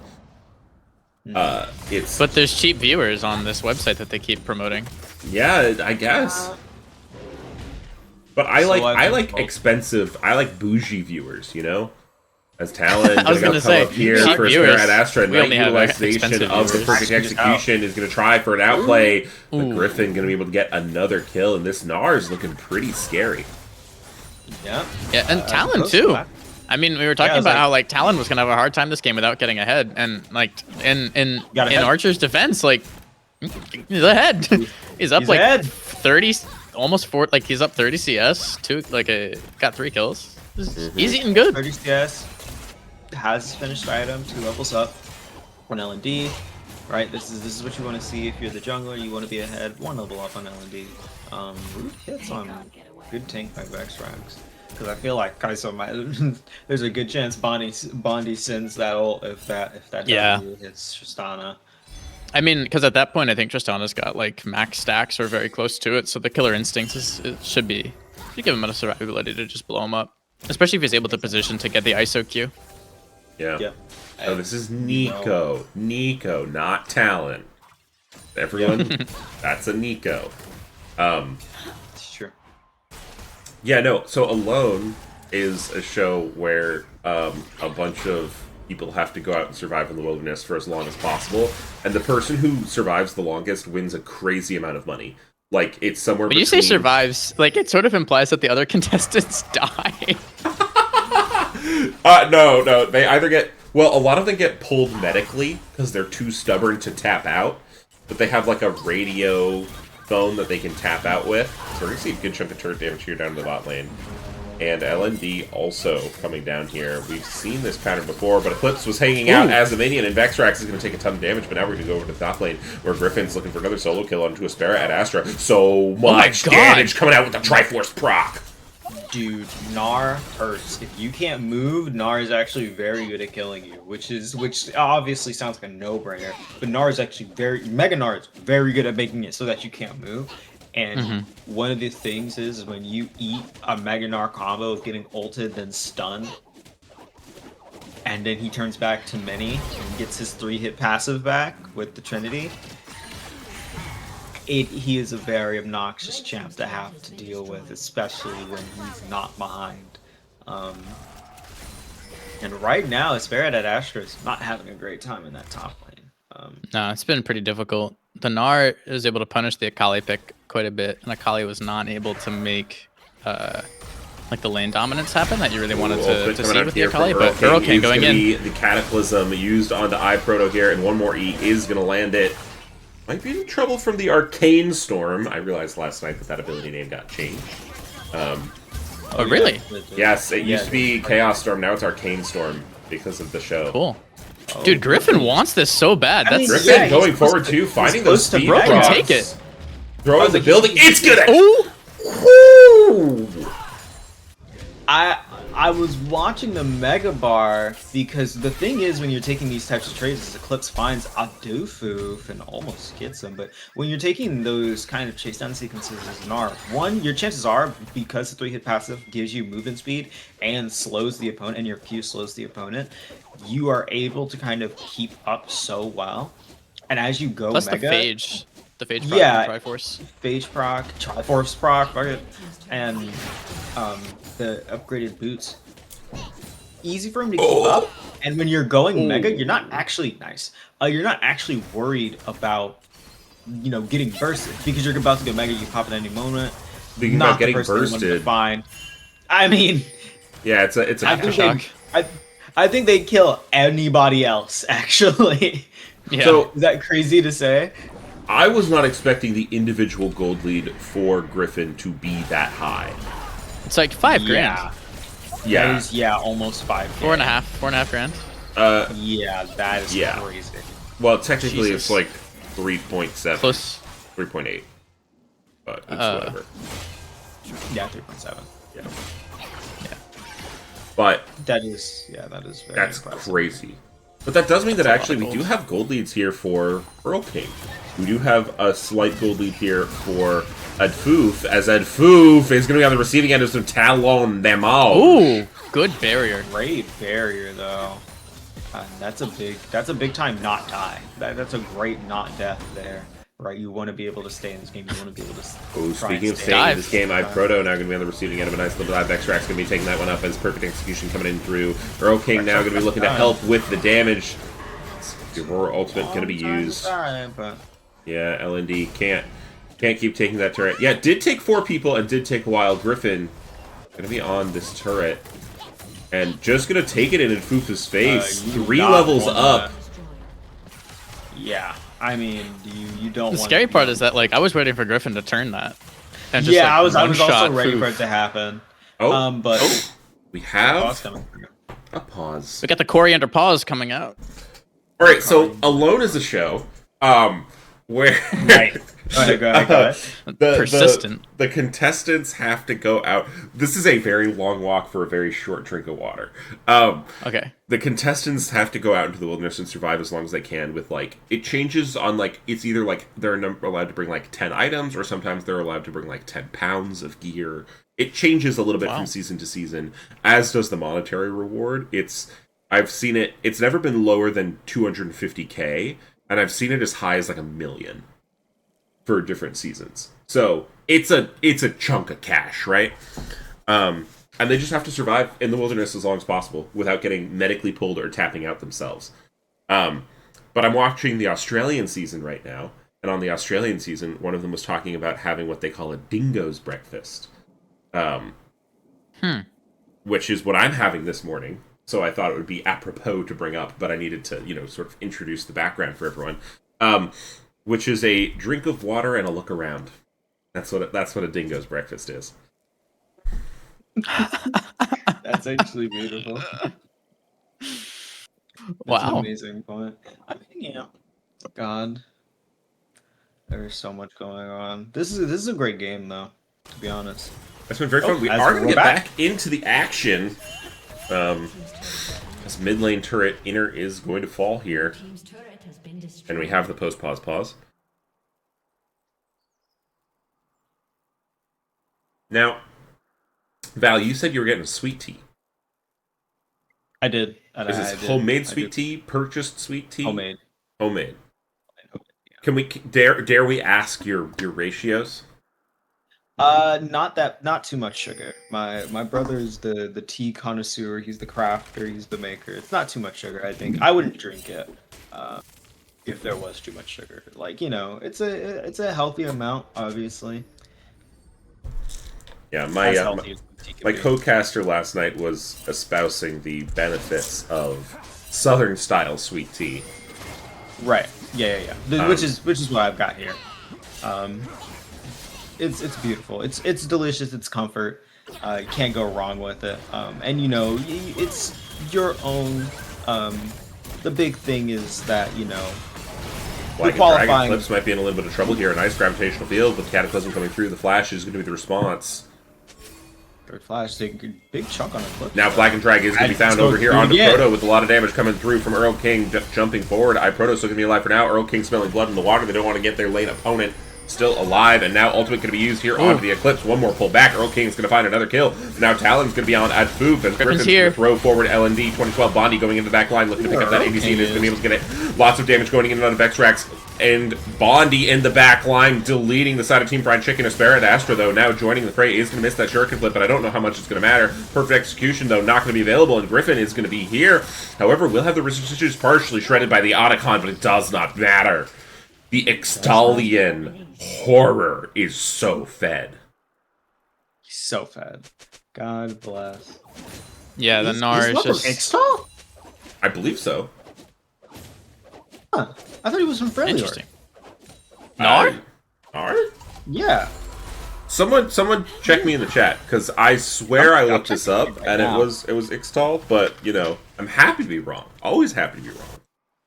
But that, Let's see. it makes sense. I just feel like I heard he was from Freljord. Maybe, originally from Ixtal, frozen in the Freljord, and then thawed, That sounds like Yeah. the closest to being. Where's his lore? I don't care about his champ stuff. There we go.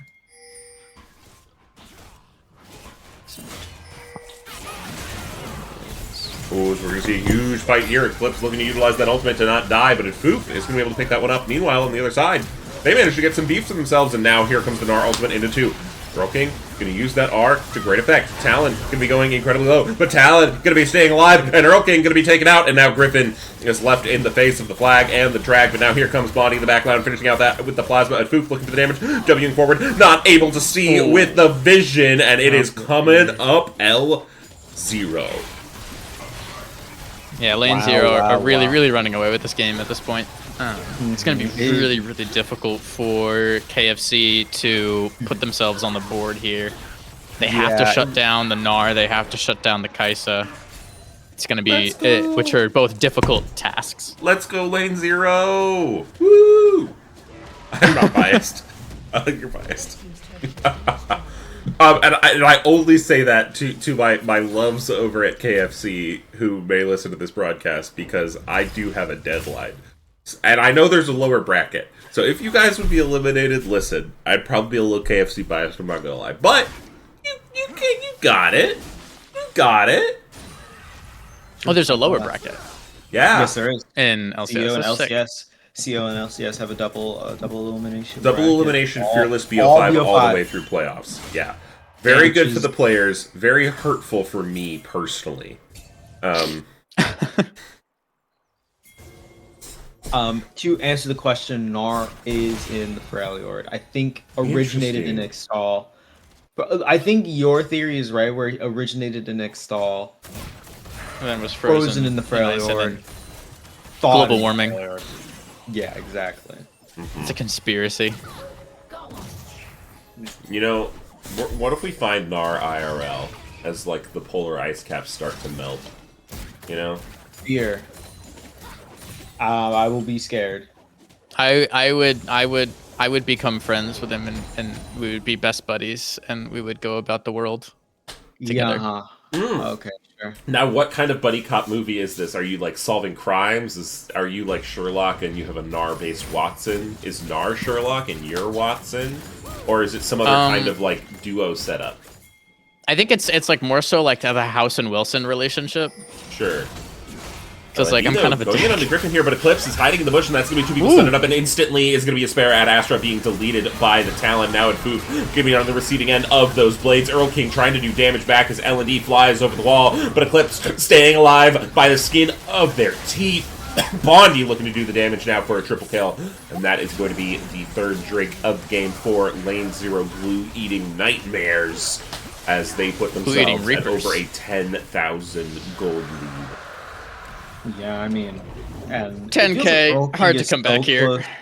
Yeah, it feels like Earl King is so close to so many kills, and I feel like there's just, if there's going to be a fight, that swing that turns this game on its head, it's going to be a fight where Earl King's able to nab those kills early, or where Foof is able to get a reset or two in, because it feels like right now the Gnar and the Nico, while yes, they have the most, forms of big time CC, it feels like they can't miss it, right?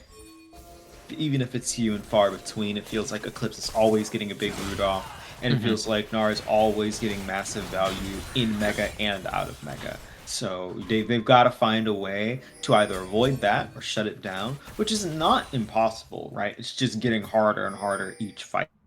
And with the double AP solo laners from KFC, like Gnar's build is like Wit's End upgraded Merc Treads. Like I don't know that this guy ever dies. Blood in the water, Bondi. Plasma procking. I think Vexrex might go down here.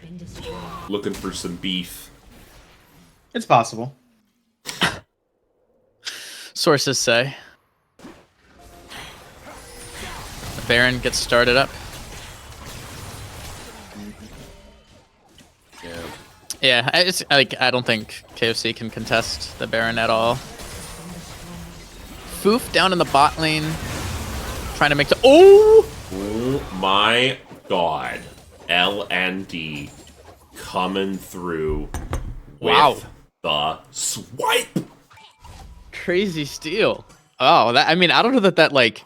I mean, that definitely like it keeps them in the game for just a little bit longer to see what they can do. It's not like oh my god, KFC's gonna win now.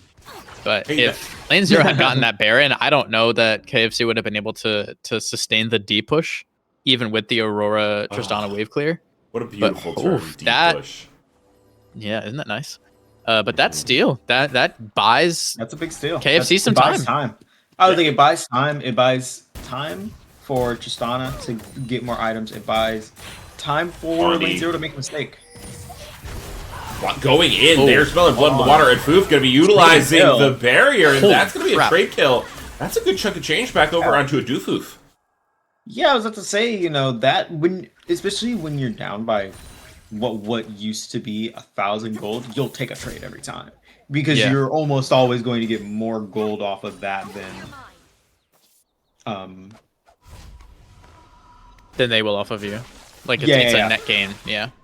It's a net gain every time. Yeah, and I think that's just like, you know, one of those moments where you're just like you're super ahead, and so you full send it. You're like, you trade 1-for-1. You're like, rats. Like that's not what I wanted to do.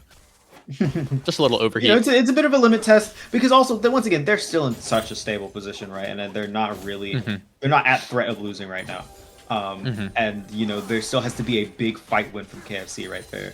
Yeah. They're not gonna get that opportunity too many more times. I do think it's funny, as I was saying, it buys them more time for leaders to make a mistake. There was a questionable decision made. Yeah, it's fun. And next big thing we're going to see is in a minute 30 seconds here. Probably this Mountain Drake. Likely going to be going over to lane 0, blue eating Reapers. Yeah. But, Yeah. you know, absolutely could get taken away again. Maybe stolen by KFC. They could find their big wombo combo of a fight. Don't want to put anything past them just yet. I know firsthand what most of these players are capable of. As we do have a little bit of a lull, I'm going to ask you a question that I asked before. What does LND stand for? I want to know. Let's see, we've got Life and Death. Ooh, Life and Death is a good one. Law and Disorder. Ow. These are very good, serious answers. I can't think of anything else, For actually. me, LND stands for Late Night Drive. That's also good. Late Night Dinner. Late night dinner. But the 2012 like Extract's going implies in like here on something. the flank. They're going to look to bite something off.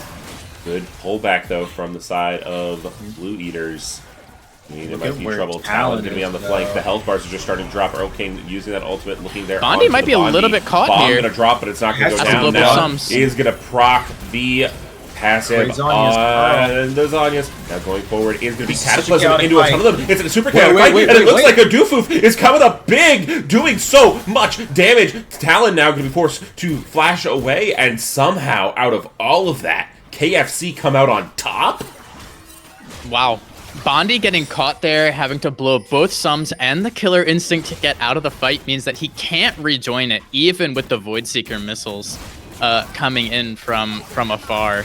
And that is KFC clawing their way back into this game. You know, we were saying like the Bondi jumping for Foof and going 1-for-1 there. It's like they can tolerate that, but can't tolerate that much more as Vexrax maybe getting caught out on the base here. Super caught out. That's super caught out. That's me. That's a me play. That is a play. I want the that pink was ward. Still a huge a fight win. A huge fight win. LND though. Yeah, Jesus LND Christ. taking so much damage. My But 2 God. picks, and I feel like all the good work has been erased, right? Yeah. Blue Eaters have lost none of their map control. And they're kind of running, hey, we're still up 5k, by the way. Sands in the hourglass is all that KFC have bought themselves so far. Yeah, I mean, and I think like I mean, like, look at Victor's build. Victor knows that he's not the one who's going to win this game. But if he prevents himself from getting caught, then he can stall out a little bit more. Oh my God. What? This is so oppressive. That's what's in. That's what's in. Like, what's in is one of my favorite items to build on Nar because when you're in many, it is maybe one of the best items he's got. And in Mega, look how fast those big arms swing. Bonk, bonk, Exactly. Right? Bonk, bonk, bonk. But hits fast in Mega, but the big thing in Many is just that it increases it's more magic damage on top of his 3-hit proc. He gets more 3-hit procs, right? He stays directly on top of you because he's continuously getting that passive proc off. That is a Nico. That is a Nico. I was really confused. I was like, why the fuck is the minion still walking that way? Yeah, I wish the spectator was a little bit better. And at showing when Yeah. Nico's a minion. Yeah, Yeah. Although I guess it's giving us the experience the players are getting, true. for better or for worse. Yeah. But we find ourselves in a overall slightly better position for KFC than the last time we sort of checked in. Only 5,000 gold going to separate these two teams. A 6,000 delta for KFC from the last time we sort of took a peek scores. So they're going to be quite happy about that. Still, quite a steep ladder to climb. But not undoable. Being able to send that Nico clone to scout is so helpful. Well, Griffin's in a pretty good flank position here. It can really threaten the whole team, but the Mega Gnar is going to run out soon, so. Yeah, right now Aspera and Astra hanging up bot lane, so it is 4v5. But they're pinging it anyway. They want to go up here onto the Gnar. Gnar going to be hitting that wave. Lightning Drag not quite going to land, but Cataclysm is going to be good now, and all of the tools are being burned, and that is an absolutely massive shutdown. They started up Baron. But now the Baron is 3k falling, and certainly is going to be secured by the side of lane 0 Glue-Eating Reapers. They can't really fight for the next 50 seconds, so you need Griffin in that fight, right? He's going to provide so much. But that was a real well-timed pick, right? When, regardless of how crazy strong Gnar is, when he's coming off Mega Gnar, he's still fairly squishy. Unless, you know, he's full tank, which he isn't. He's got the Warden's Mail in his inventory right now. I assume that's going to be either a Frozen Heart or a Randuin's. Both, I think, are fine options. Randuin, Frozen Heart makes a little more sense, but, you know, either is fine. But now this gives them confidence to go around. You know, get a bit more confidence to go around the map, right? You know, Gnar's gone. He's gonna have to TP into any fight, and you can at least call that out. Calling Victor underneath this mid turret, which is still standing here. And we see Griffin TP top, right? So a fight bot would not include Flag, drag, flash forward. Proto, good movement. Flash forwarder. Okay, and they're just gonna push him off and take this mid turret. Yeah, mid tower, but Inhibitor and the base are on the menu here. Yeah, Nexus turrets are open. Proto has TP, but Griffin doesn't. Ooh. Oh my god, they're just going. Oh my god. They're just going. Astra now going to be Astra and Astra going in. Cataclysm going to be utilized. Earl King trying to find the damage to the back end. Bonnie going to be the target. Eclipse is going to be able to be good and find 3. However, on the back end, Eclipse is going to go down. Talon going to be on the receiving end of a Doofoof. A Doofoof now going to find iProto, and there's so much damage. Meanwhile, Vextrax is 1v1ing Bonnie, and Griffin is going to be the next one on KFC's menu. Wow, a quadra kill for Foof there. KFC do not want this game to be easy. And here's the thing. That's 4 kills. Bondi is sitting in a bush by himself. That's gonna be Drake number 3 for KFC. All of that right. And they're gonna push it to Drake number 7. And I mean, we're at the point in the game. Both teams have 70k gold. There is still a pretty substantial lead in top lane. But, you know, there's a substantial lead in top lane, a substantial lead in jungle, right? But they're not getting any stronger, right? Griffin and Archer. Bondi isn't getting any stronger. The supports aren't getting any stronger, right? Supports are basically full build. They have been for a little bit. And a Doofoof is full build. And right now it's feeling like the full build Tristana is having a big time effort in these fights. Having a big time effect in these fights.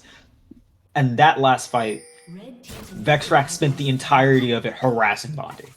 The whole fight, just harassing Bondi and making it impossible for him to play. And what that turned into was a Doofoof going off, right? 4 kills, and kind of once again extending this game 5 more minutes. Yeah, I mean, the gold lead now has shrunk down to a paltry 2.5k gold lead here, and narrowing 2.3 for which, the like, side. if you look at it as like a percentage, it's like it's going down even further because the total gold is going up in the game. Yeah, item parity across the board. Both AD carries here are going to be full build. Still a little bit of difference in that top lane, and jungle certainly going to be for the And side mid of is- lane series with blue eating. But you have to imagine that as this gap is closing, it's going to start to feel pretty good for KFC. Yep, and you've got Hero King is ahead in the mid lane by a whole item. So Yeah. And that's why he's the faker of low budget LCS.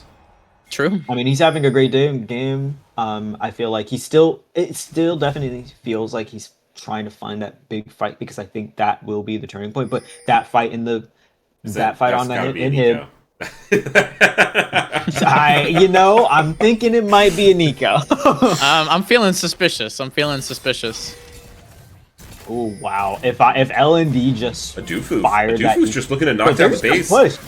Sniffing Yeah. out Oh the my God, just- overextension.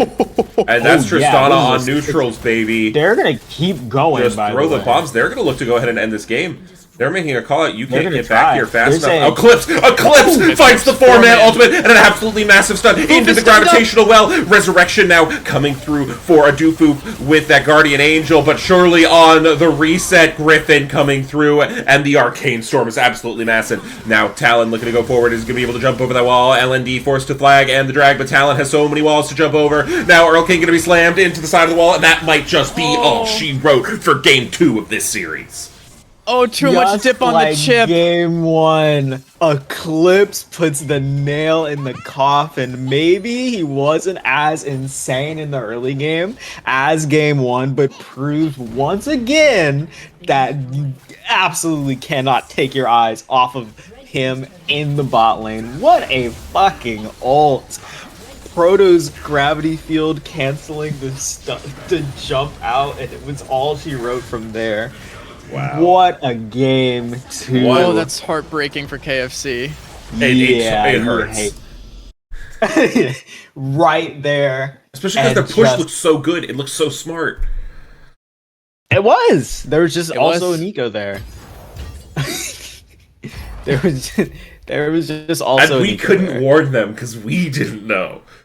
Like, Yeah, I had no clue. I was caught off guard as they were, frankly.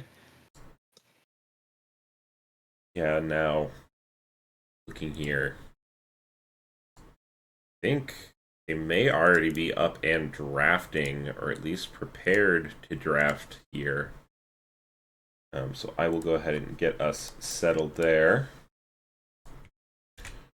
So let me know if you ever need a draft link, and I am not providing it for you. As it does look like they hate me. So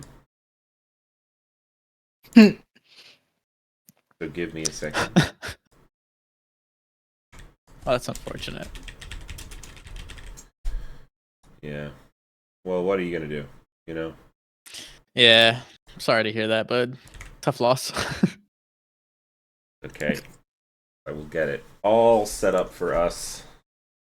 And I will switch over everything in game. Alright, talk to me about the epic combat that the first seed in Team Fried Chicken are gonna launch in here in this next game.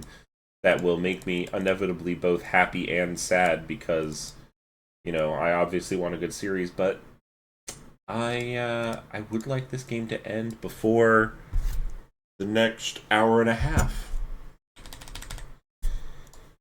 I mean, I feel like KFC is sort of one of those seems like you can just never count. I mean, they like, we've talked about like Earl King as like the faker of the LBLCS. I really do actually feel like KFC is like the T1, like they're like you can never count them out, even if they're coming in as like the third seed. Like they're still like a force to be reckoned with. Like I think they're just such a strong team. Like they've been playing together for a long time, and in the moments when your back is against the wall in playoffs, having that kind of like synergy built in or sort of familiarity with each other already established, then like what to do to win the game. How each of your teammates wants to play. So if KFC, if any team is going to be able to come back and do a little reverse sweep from this position, I do actually feel like KFC is that team. We did see a reverse sweep last night as well, so going up 2-0 does not mean anything here. And I mean, on the flip side, if there's any team that you have to step back and look at, I mean, speaking of synergy and longevity in the league, Glue Eaters, right? Lane Zero, Glue Eating Reapers, they've been here for a very, very long time. And I think reverse sweep is absolutely possible, but these guys are not to be trifled with. They've been so solid in the last few seasons of the league. I feel like they're always within championship or playoff talks,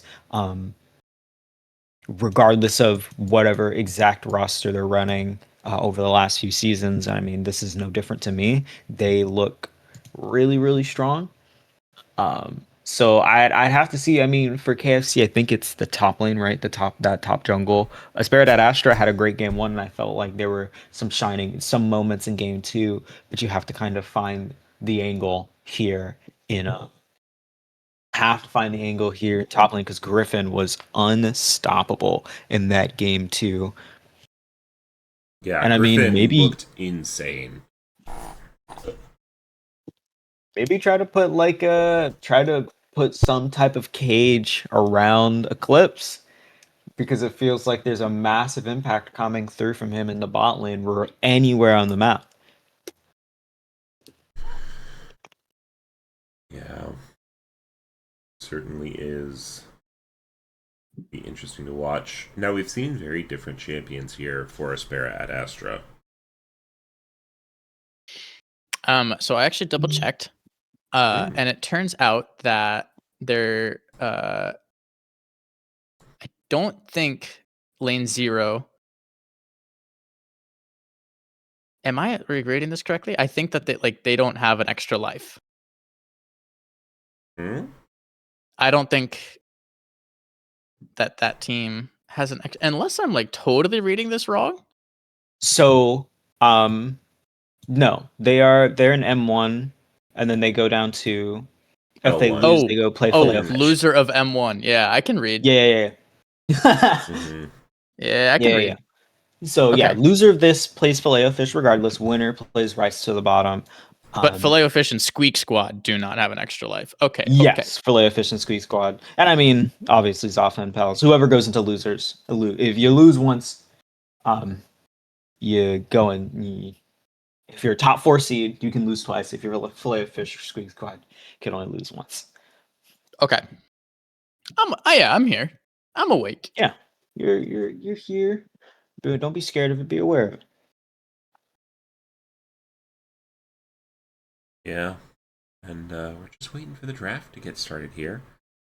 Tell me a little bit about what you're looking forward to this season. We head into More playoffs. great support play. Are you all in playoffs? I believe Val, you are. I am. We are no.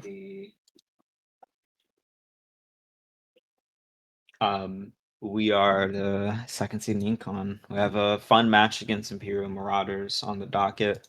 Still getting scheduled, but we've got a big one coming up. Excited?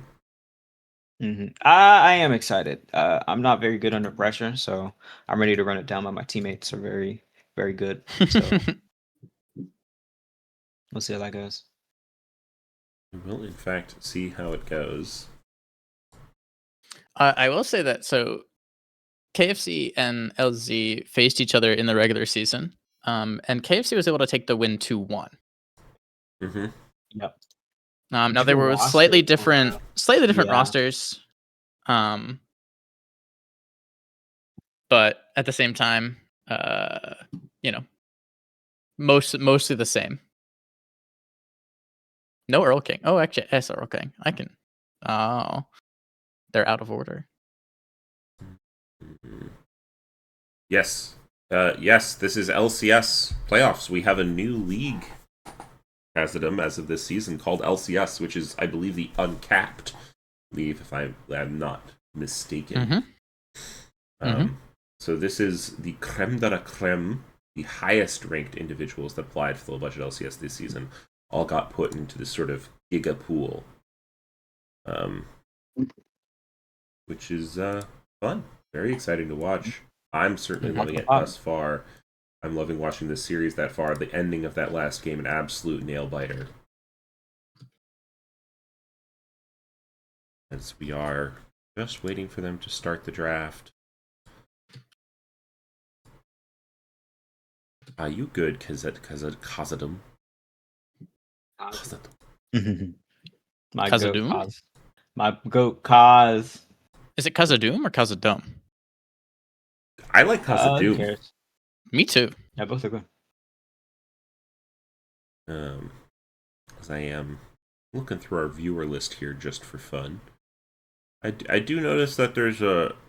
Today is not a waffle day. I'm so sorry, Cooney. I did waffles last night, and I started streaming at 7:30 a.m. my time. So it's no waffle this morning. Sorry. But I'm happy to see Cooney. Yeah. I Love Cooney. Where you been, big dog? As we do see the draft getting underway here, we are going to see Kindred banned, as is Ampesa and Hue. Kazadu. 9:41 and there's playoffs this early. Fuck yeah. Mhm. Yeah, that's right, Dos Pesos. You got 2 of them pesos? Sick. That's all you need. That's all you need. Been drinking Heinekens and reading books. My man. Hey, that's solid. Jinx, I love That Jinx was as a great, pickup. Is going to be the champion here for a Dufuf after they did have quite a good performance on that Tristana.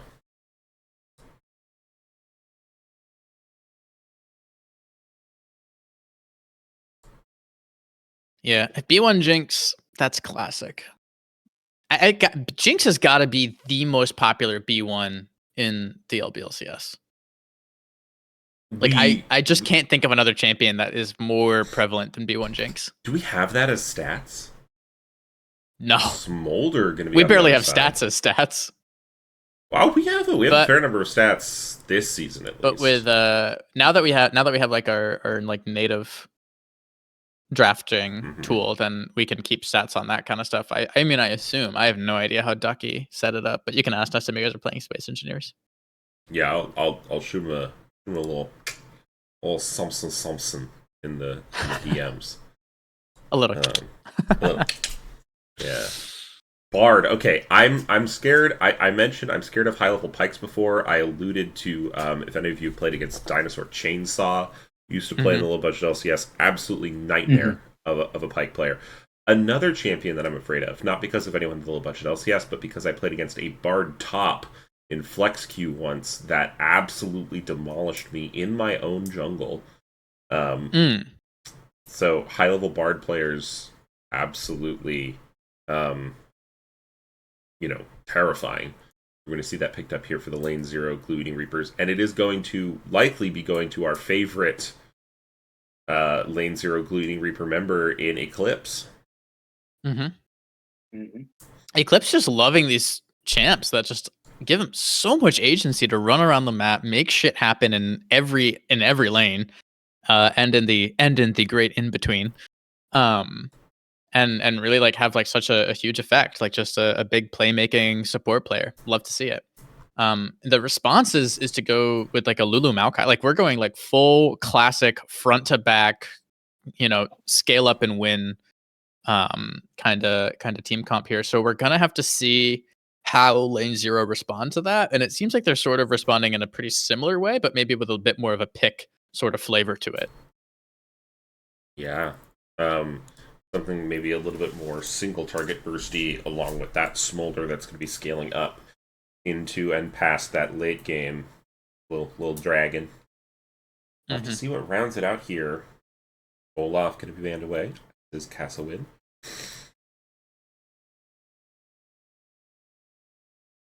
Yeah, trying to prevent those anti-mage scaling picks. But Olaf is a great ban. Just makes Jinx's life hell. So I think it's I think both teams have sort of crafted a pretty clear team identity, and both of them have bought themselves some flexibility on the 4-5, right? And like that's like the power of drafting is that like you give yourself like a really good yet still somewhat flexible 1, 2, 3. You allow yourself to make some pretty interesting things happen on the 4, 5.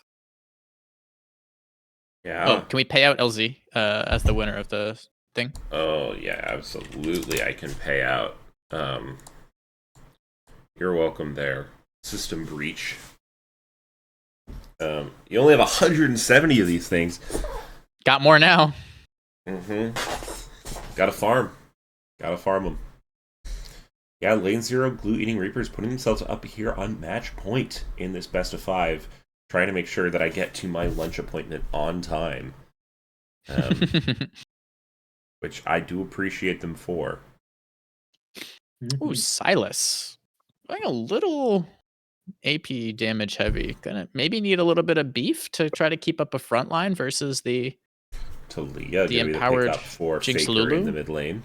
And I mean, and you've got the you're taking the Maokai ult, which is a great ult for even. Yeah, and picking the Silas solid here means they are not allowed to pick Malphite. I don't think they were probably going to, but I certainly I am don't think looking you want forward that. to see what Aspera at Astra is gonna whip out. Yaks. Gotta be the pickup. You know, interestingly, I was gonna say a fighter is a good option here. It gives them a side lane threat too. I believe last night, can I please have Eclipse pronounce this Habibi? Habibi. Habibi. Habibi on the support. That's hilarious. That's actually Garen. There's so few Jax counter picks, but this is believed to be one of them if Griffin will pilot it, and he will. I have a feeling that Aspera at Astra is not in for a fun time in the top lane, but we'll have to I will see be right back. what it comes out to. Yeah.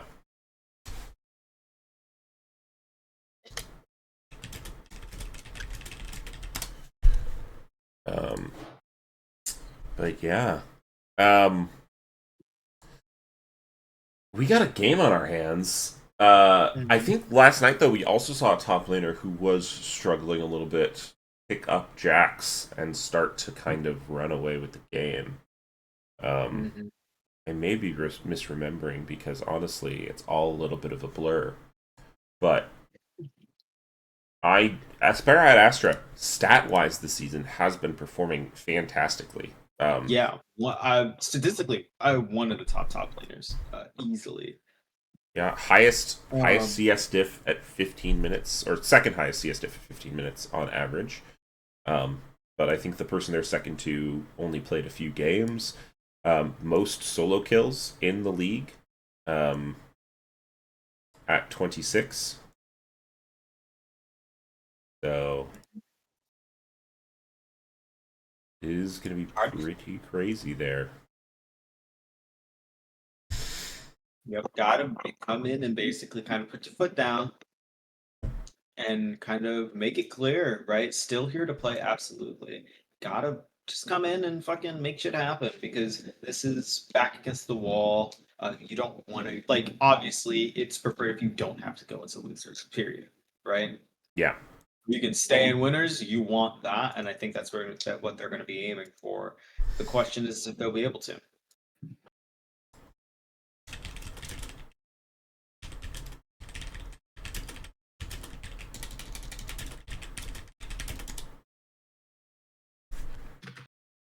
It's certainly going to be interesting here as I'm getting a slew of messages as people on my side of the world start to wake up and are talking to me about my plans for later in the day.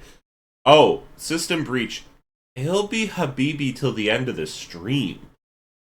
Oh yeah, unless somebody else redeems an as pronounced like and then counters yours. Yeah, you which would be have a really bidding funny war. for them to do. You could absolutely have a bidding war. What would you if you were to change it? I'm not telling you to.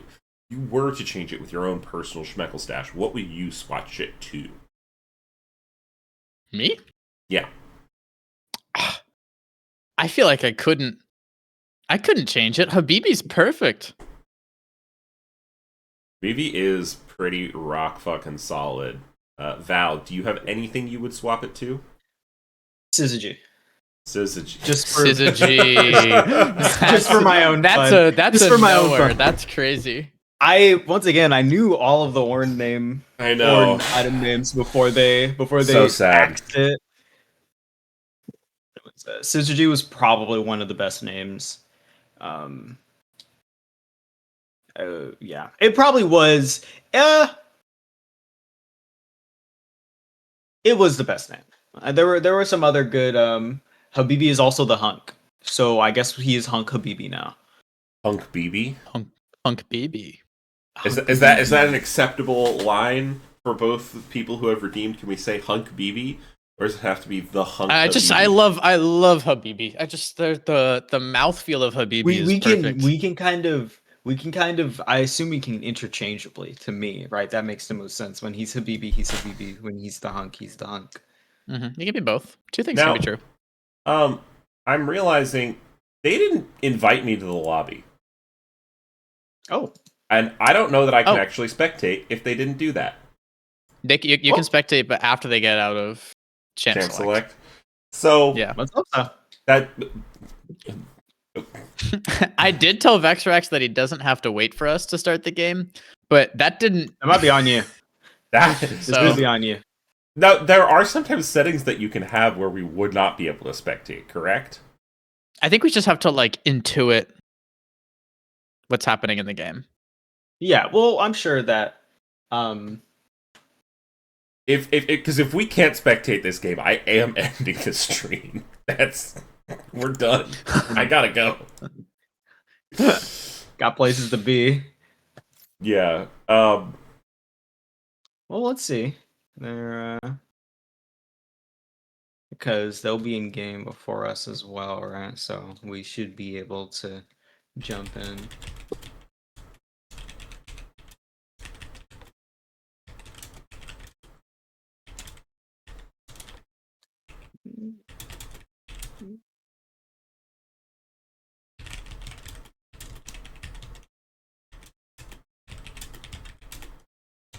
Yeah, we'll see here. As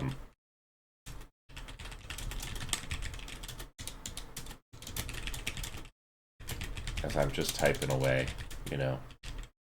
A little typey type. Let me just We'll see what happens. My lo-fi jazz button so everyone can vibe for a second.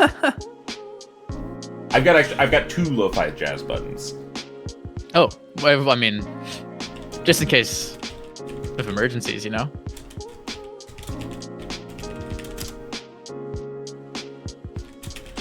Yeah, of course.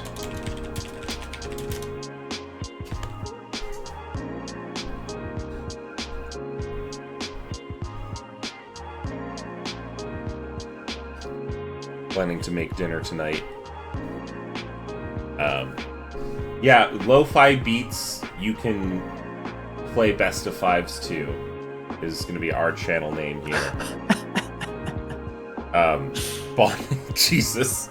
I think we've given System Breach a little too much power. Based on what I'm seeing here. Because based on what I'm seeing here, we've got Habibi the Hunk in the bot lane, and then Senior Citizen on the AD carry. That's for good. Bondi here. Oh, that's good. That's good. I like it. That. You know what? It is good. And you're good. And you're good too. Thank you so much again for joining me this morning here at the Low Budget LCS. And that goes out to my co-casters and everyone who has deigned to listen to my speech this morning. Here, hold on. I'm cooking. Oh? Oh. What are you cooking? Well, let's see here. I have to remember their names. Oh. Oh, are you gonna... Okay. Are you just gonna go down the line? Are you about to brick just a grand total of 12,500 schmeckles? Oh my god, he is. He absolutely is. Hey, you know what? I will support this. What's the fucking ADC's name? Dufu. Is Gumayushi? Yeah, good. Gumayusi. Man. Gumayusi. Here, I got you on the Oh carry. yeah, and then covered the Nice, back- nice, saving me 2,500. Wow. Yeah, I got you. I'm in support. I'm in support. What the fuck? All right, let's see. Yep, we can spectate. We're good. Awesome. Banger. Mod abuse. I had to pay Mod those abuse. schmuckles myself. Those are our schmeckles. Those are my personal hard-earned schmeckles, and I don't get to bet like the rest of you. Okay, I only get to bet if I'm not streaming, and 90% of the time, I am streaming. So This is true. all of my 123,000 schmeckles are hard-earned from just sitting and watching the stream while I'm streaming. Okay? I put in the hours. I go to the mines. All of you get rich off the casino. Kiss. Thank you. Chico. From the top row, making sure things are all short of. So T1 here, I do like T1's comp here, right? It's kind of, they've got a great, because it feels like you've got bot lane, you've got something a bit more sure, you've got something that can really scale, that can scale a bit harder, right? When Jinx hits that 3-item, can get a kill, can turn that into Do we want to something. start a prediction? Just Oh, yes. Can someone else do that real quick? I'm working on something else. Just, Yep. I trust me, I this know. is gonna be good. Oh, okay. Bet, Okay. bet, bet. Who's on blue side? That's T1. Do I type it as? Do I put T1 or do I put like the other name? I'm gonna put T1. Nobody can stop me. Yeah, we're definitely not going too far with this meme. Definitely not. Okay, I'm ready now.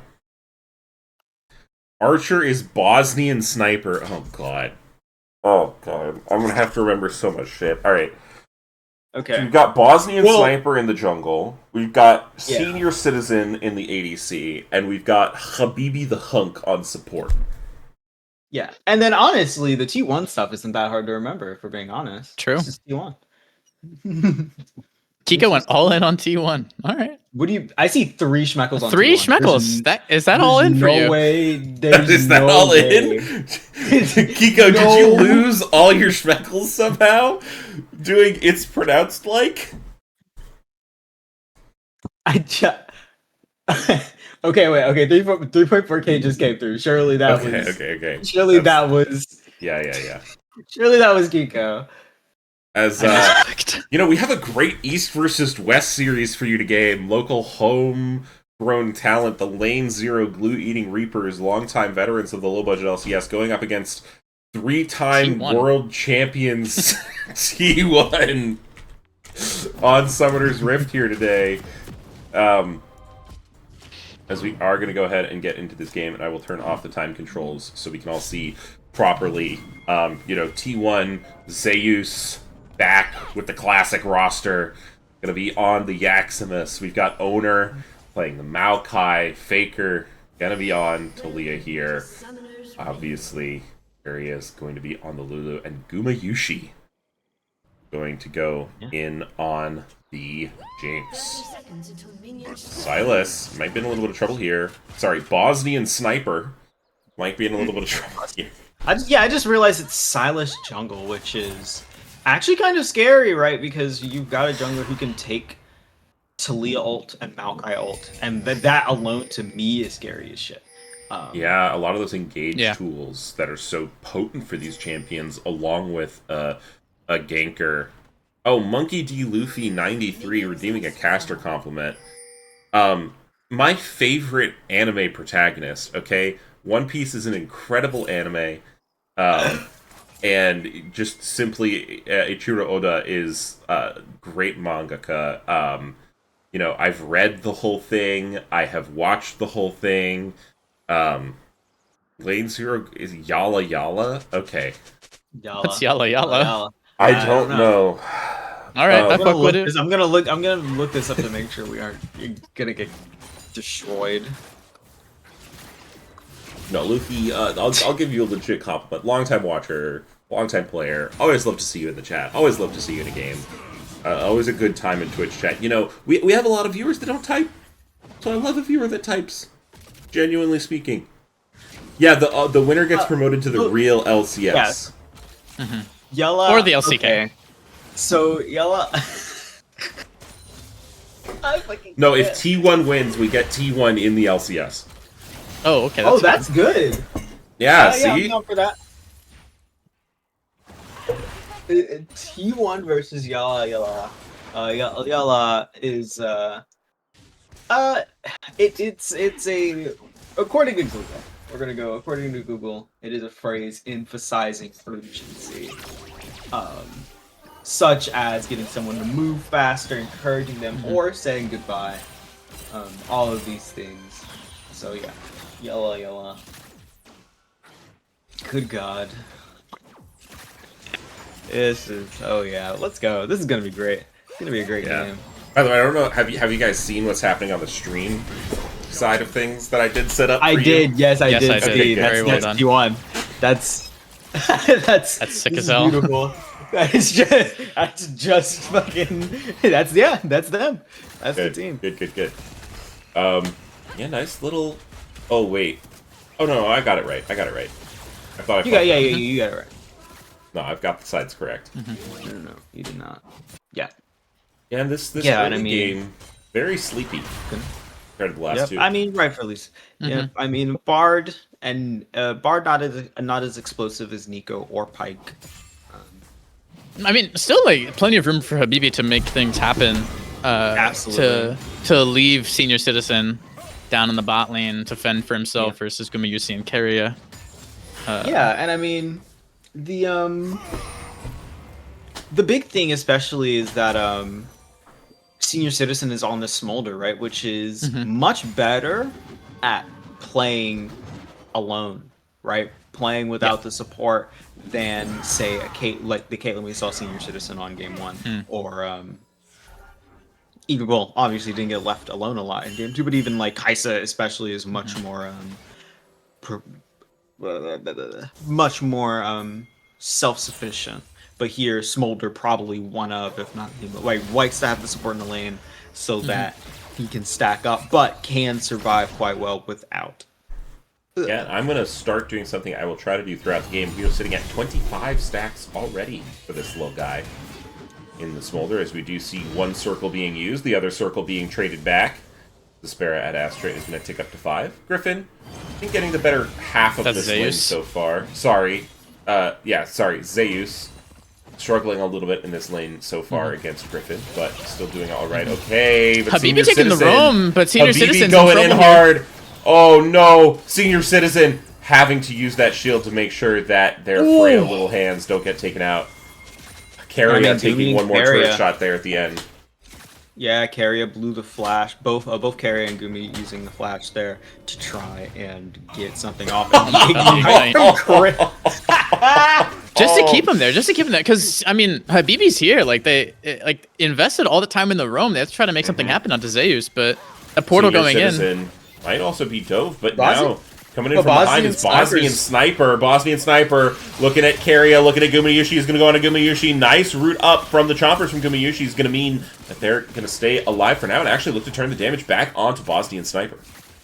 I'm surprised the sniper didn't go on to Lulu there. I felt like that may have been an easier kill, right? Because of Gumayusi still has the barrier. Right, still a great angle. Then once again, it's solid, but ended up getting chunked more than Guma or Keria was the sniper. Yeah. System breach. Tell your mom I said what's up.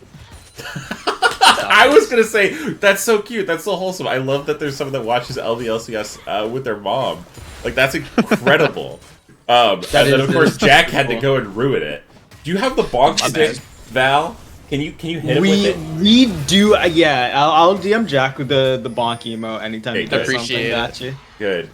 As Zeus now trading very aggressively here onto Griffin up in the top lane. As T1 looking to not go down to the loser's bracket here in this game. Habibi's found carrier. Yeah, PB and Keria passing like ships in the night.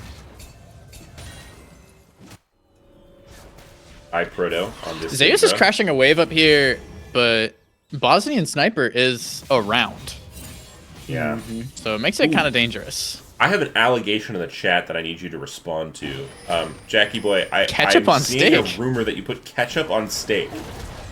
That is ridiculous. Why would I do such a thing? Now that makes it sound like you do, as Umayushi Yeah, I was doing like, a lot that's of damage not here on a very senior citizen. But Habibi now is going to be here, looks for the stun, not quite going to be able to find it, is going to drop the ignite there onto Guma. And Guma's doing a great job of not eating, like really kind of continue to pump out damage even under a bunch of pressure. I feel like Bondi is stacking so fast, already at 50 stacks Bondi? on the little guy. Wait, who's Bondi? Sorry, Uh, senior citizen. Oh, yeah. He is stacking. It feels like, Zeus, well, fighting with Griffin right while now up this- here in the top lane, is going to be utilizing Oh, that used. ultimate. But the outplay button's still available. There it is, the Demacian Justice. But Zeus going forward, flash again, looking for the kill. Flash away is one more going to be able to do it. First blood goes over to Zeus in the top lane, and now we see Earl King coming down here with the seismic Faker shove, comes not quite down. going to land. But Senior Citizen's going to be in trouble. Senior Citizen calls in their mom, but Grand Senior Citizen can't save you now. Oh my god, the Faker playmaker coming down with the Talia ult to make a play happen on the bot side while there's a solo kill going over to Zeus up top lane. That is exactly the kind of start that T1 wants in this game. Yeah, I mean, a big part of that success, it feels like Guma and Carrier this series have been solid, right? You know, game one, I felt like they were able to capitalize off the constant roaming from Habibi in game one. Game two, it felt like Guma absolutely turned up towards the end of the game, and Carrier had been playing strong this entire time. Now, and once again, it feels like this game they're doing well again. Now, Faker and Zeus have completely kind of shaped up and turned it have seemed to have shown up as well, right? If they can get ahead, if they can be big impacts in this game, it might spell a game 4 for Yala Yala. Yeah. Yalla Yalla may be on the receiving end of an L, which would allow us to go into the next game. Which, if we do, Means that I take over for play-by-play, I believe. yay! And maybe take over the stream.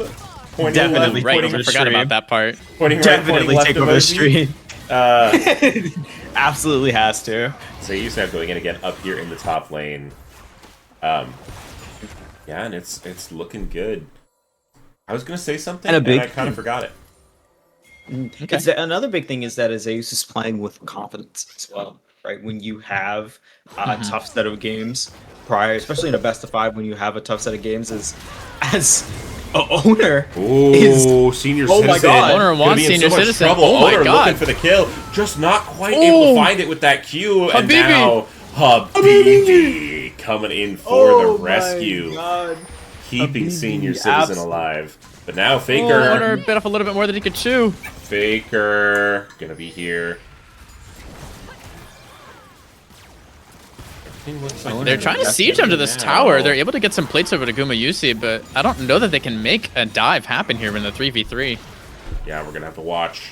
Or senior citizen is incredibly low.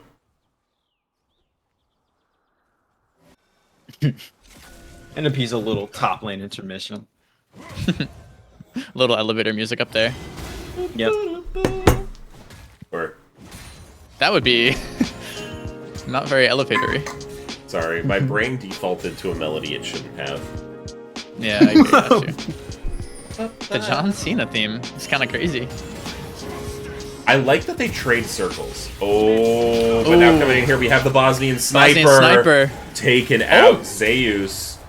Now Owner Habibi. able to follow, blowing the flash out of Habibi. Immediate flash from Habibi. and now Griffin Yalla Yalla can be have left- evened up these two games. And it is, quick fourth wall break. It is fitting that it's Griffin versus Zeus, because Griffin is the name of pro player. Right? Yeah, Yeah, isn't that true? So in Korea, even more. So it's like it's a good fit. That's We just- don't it's even very got to convenient. change that guy's name. Yeah, I was like, that guy's name doesn't even have to be changed. You do not. It's up here. Pretty even across the board overall. Mm-hmm. There is a cull being completed down here by Gumayushi. So that may be I mean, it's a good pickup, right? Like, you just want to get gold onto the Jinx. He's in like a pretty free-ish lane and has like a pretty monstrous CS lead. As owner is trying to make a play happen down onto the senior citizen. Has to be careful, Gumayushi Carrier and owner all Give it to Jinx. here. Nice. Jinx claiming the feat of warfare here for T1. Gonna be big as Zeus bullying Griffin up here in the top lane. Okay, I remember what I was gonna say. Out of curiosity, System Break.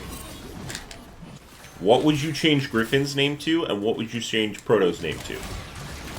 So we see Habibi. L&D's trying to make something happen onto Habibi. Now Bosnian Sniper is going to be in Faker trouble. position. Is going to be on the receiving end of their own giant growth, but it is not going to be enough. Now we're going to see circles spinning up here in the top lane. Ooh, Faker. Nope. Faker. Proto going Seismic back, shove hits that is one. going to be good, but you know, not too much lethal damage on Talia unless you can land all these. I was like, Close the flash. I was like, Talia is definitely a bit of a before she gets her big item, she's a death by 1,000 cuts character. If you eat too many of those Qs, you do just fall. This turret looks like it's going to fall, and that would just be feats all together for the side of T1. But we are going to go look at the top lane because we have Zeus wants fighting this. the Griffin, but the shutdown button comes through. The great equalizer. The great equalizer. You know, that and Vigar are certainly abilities of all time. It's like, do you remember old Warwick R? Yeah. Yes. The point and click suppression? Yeah, absolutely. Point and click Old suppression is Faker crazy. might be in a little bit of trouble if the Escondum Duck is going to land as Habibi coming through with the Bosnian Sniper. Bro King Faker not able to run away. Yeah, it's classic. Faker gets ganked. He really just didn't have the vision to be walking up to try to like sneak a tower plate there. So Yeah. a bit of a greedy walk gives lane 0 a little bit of an angle to try to get some gold back onto their carries. Bosnian Sniper could be potentially quite dangerous hold here. on. Gumayusi's in a hiding in the dangerous bushes, position. using the spin, but here comes the Giant's growth. But Habibi coming through now with the Bosnian Sniper, and Gumayushi trying to put the damage back, but they just quite can't Close. do it. Owner now here, Owner's variable here. TP coming through from Faker, but it's not going to be in time. They're going to get caught up by the twisting advance, and now iProto's, okay, that doesn't make sense to me, so I'm not saying that because it's not funny, I don't think. Oh, Oh, Zeus! Oh Looking for my so much damage God, here on a Zeus. senior citizen! Zeus solo killing! Oh yeah, sorry, Oh, right, it's Yalla Yalla. My apologies, Yalla. thank you for the reminder. Inshallah, I shall call them Yalla. As we do see... oh, big flash. Great flash from Owner there to get out of a dicey situation. Zeus also avoiding a quick attack in the mid lane. Yeah, absolutely. And we do see... It's still pretty early in the game right now, only 15 minutes, 1,000 gold separating these two teams. As Owner is going to start up this big purple guy, but I don't think Habibi is going to want to let them get away with it. BB going to be able to stun up Earl King against that wall. Proto also, Seismic Shove not going to land. They have to be careful. The outplay button is T1's going in to a be available. dangerous position. T1's looking very, very Look at scary. Zeus. As Owner almost gets taken out, but now Zeus coming in, doing a lot of damage here onto Senior Citizen. Throwing up that counter-strike. Seismic Shoves! Gonna land! Faker. Super Mega Death Rocket coming out from Gumayushi is going to get excited. And now Senior Citizen forced to flap away as it looked back and forth through the whole fight, but they do get the pickup there. Such a tricky little flip from Faker there, playing on the vision off of that chunky little mid lane wall. Able to pick up the pick onto Proto. Just gives T1 like a continued advantage in this game. It looked really scary for them in that choke there, you know, with the potential for them to be caught out. But then Zeus coming in and being able to give a little bit of distraction, buy a little bit of time, a little bit of space. Faker picking up the shove on that, and then they're able to pick up another kill off the back end of it. Yes. So Doran is the current T1 top laner. However, the redemption was for this to be Zeus. So this is last year's T1 roster, not this year's I had to T1 go with the roster. Zeo FGK. Yeah, you gotta go with the Zeo FGKs. We see the outplay button not quite going to do enough damage to jump forward, and now Ooh, Zeus is going to be able to pick Astra. up that solo kill, but Habibi coming through with a dubstep ignite to get the trade back. Yeah.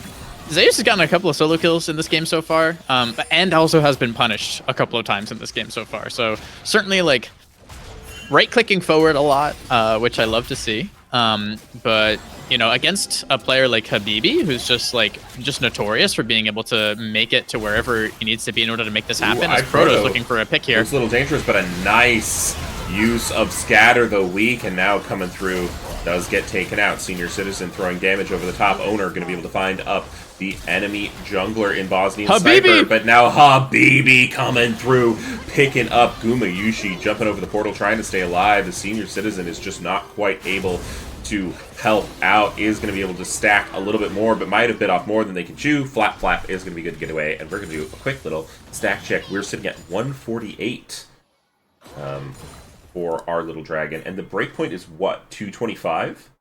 Yes. Yep. So, if the pace keeps up, we'll be there soon. Grant Areno, the Grant, I mid laner love you. slash jungler from last night here to listen to Jack. A little hurtful, to be honest. A little hurtful. But It's okay. Our bond is special. Zeus looking for another kill onto Griffin here. Zeus going hard. So fast. Phase rush. Crazy. Phase rush means he's got. Oh, Doesn't matter. Oh, Ignite gonna be Phase dropped rush is here blown. It's on from cooldown, Griffin but look here, at now here Bosnian comes Sniper. Bosnian Sniper and Habibi Habibi. coming through for the assist. The outplay button gonna be solid. and I mean, Yeah, hey, I mean, that's his Zeus is just like pushing up a little bit, like biting off a little bit more than you can chew a couple of these times. Whoa. Usually able to get a kill for it. Oh, Senior Citizen is in a but rough just, fight here. Yeah, I was like, Guma just tried to take Senior Citizen right off the map. And you know, Senior Citizen's been doing an amazing job of kind of just focusing on getting those stacks ready. Is down a decent chunk of CS, and it does feel like there's a big lead in the mid and the bot lane for KFC. They're in pretty solid control of this game, but it does feel like there's a bit of timidness when it comes to these big fights. It feels like KFC is not super willing to full commit, so I'm very Yeah, I mean, maybe they're just like feeling a little bit skittish. Just, I mean, if you're down 0-2, like you just can't make the mistakes. You have to play a little bit safer. So I wonder if it's like they're just like if this was game 1 and we were seeing them in this game state, if they would be playing a bit more aggressively.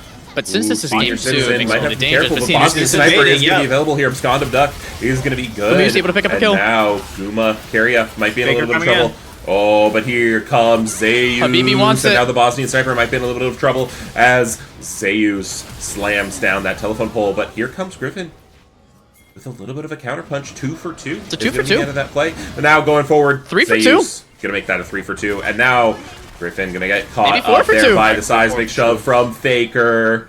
4 for 2, I always knew it. Faker, Zeus, and Owner are all over this. The T1 top side is locked in. Arctic, yes, Lunar that's Day. me. I love you. Does the redeem work on casters? my I don't jobs. see why not. I don't see why I wouldn't take your schmeckles. So hit me with it. See, if you scroll up, I decided to it's pronounced like the entirety of the KFC roster into Zeo FGK. Yeah. So That's who's playing right now. Ignore the name bars. That's just like placeholders from earlier. We've decided that this is the LCS, and whoever wins this BO5 gets to play in the LCS. So, if T1 win, we get Zeo FGK in the LCS. That's just I don't make the rules. So we do see Guma. Bosnian Sniper going in here hard onto Guma, but manages to get the kill Play there it onto Senior forward, Citizen, why and now not? gets excited. Bosnian Sniper now going to be on the receiving end, and picked up by Owner. Now, the trade back was Karya's death, but you're certainly going to think that's worth it if you are T1 here. dude, Owner has 6 kills. Yeah, it's so true. The Leandry's bloodletters. Like, I mean, if he got 6 kills, why the fuck not? There's vision here. I don't know if they're gonna sweep it out though. I don't even know that Yala Yala can contest though. I don't think Yeah, Yala Yala can Yala. contest. They can't even look this way. Also, Seer, Kiko is half to blame for this being T1. Okay. Like Yeah. 1/6 to blame. Well, but for me putting the logo on stream. Oh yeah, that's Yeah. then 100% to blame for sure. Yeah. Like you started the ball push down the hill, and Kiko really sort of like gave it that extra oomph, you know. What can I Strap the say? rocket Kiko and to I, it. the OG PC Divas synergy. It's crazy. Absolutely crazy. Super Mega Death Rocket is going to go a little bit wide there. Stack check right now on our little boy. We are getting close. 200. I'm not sure if it's going to be enough though. I mean, he's item and a half. Right? Beautiful Zeus goes usage down here. from Habibi of the Tempered Fate. The captain say so. I'm not too sure about that because that fight in the mid lane, a good chunk of change was dealt to Guma. Ooh, nice What a flash flash. owner. And the kill going over to Guma Yusi too. This is so good for T1. They're looking to push down this bot lane inhibitor tower, as Faker's going to be able to catch and push Griffin off of their top tower. And Yeah. a little bit of skillful driving from Owner. Owner getting in the car and picking it up. They've got to play out here, I think. Yeah, absolutely. They're gonna walk this one back. Habibi doesn't seem to want to let them back off. Or maybe he's just doing Bard things. I'm not 100% sure. Absolutely, just doing Bard things.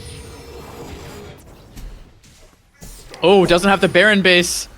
Oh, Owner might be in a little bit of Let's trouble. see. But Senior Citizen. Yeah, here's the is thing, not Senior Low-key? Citizen. most damage yet. Here comes the teleport from Zeus moving on through. Shutdown out. comes through onto Owner. I don't know that. Zeus I mean, coming. Zeus is so fast, but now Oh, Proto might be in a little bit of My trouble. Nice God. guy of the week. Gonna keep him Yeah, alive. good. Great Skyder of the Week from Proto. They saved his life hella. The empowered Zeus auto doing a quarter of Proto's HP was a little bit crazy there, huh?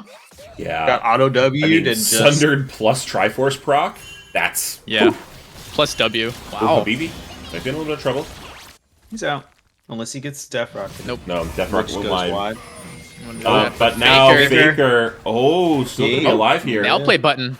One thing I do want to point out here, Bondi, I believe, has hit that breakpoint. Alright, and now Has they're hit those looking on 25 Zeus. stacks. Zeus potentially getting caught out here Zeus, the again. Bosnian sniper. There it is. Nice use of Stun. Counter And Strike. Is Oh, gonna look for the kill on a Senior nice. Citizen. Is gonna be able to find it. Now, Zeus. Silas going in is gonna be Aw. able to pick it up. Bosnian Sniper.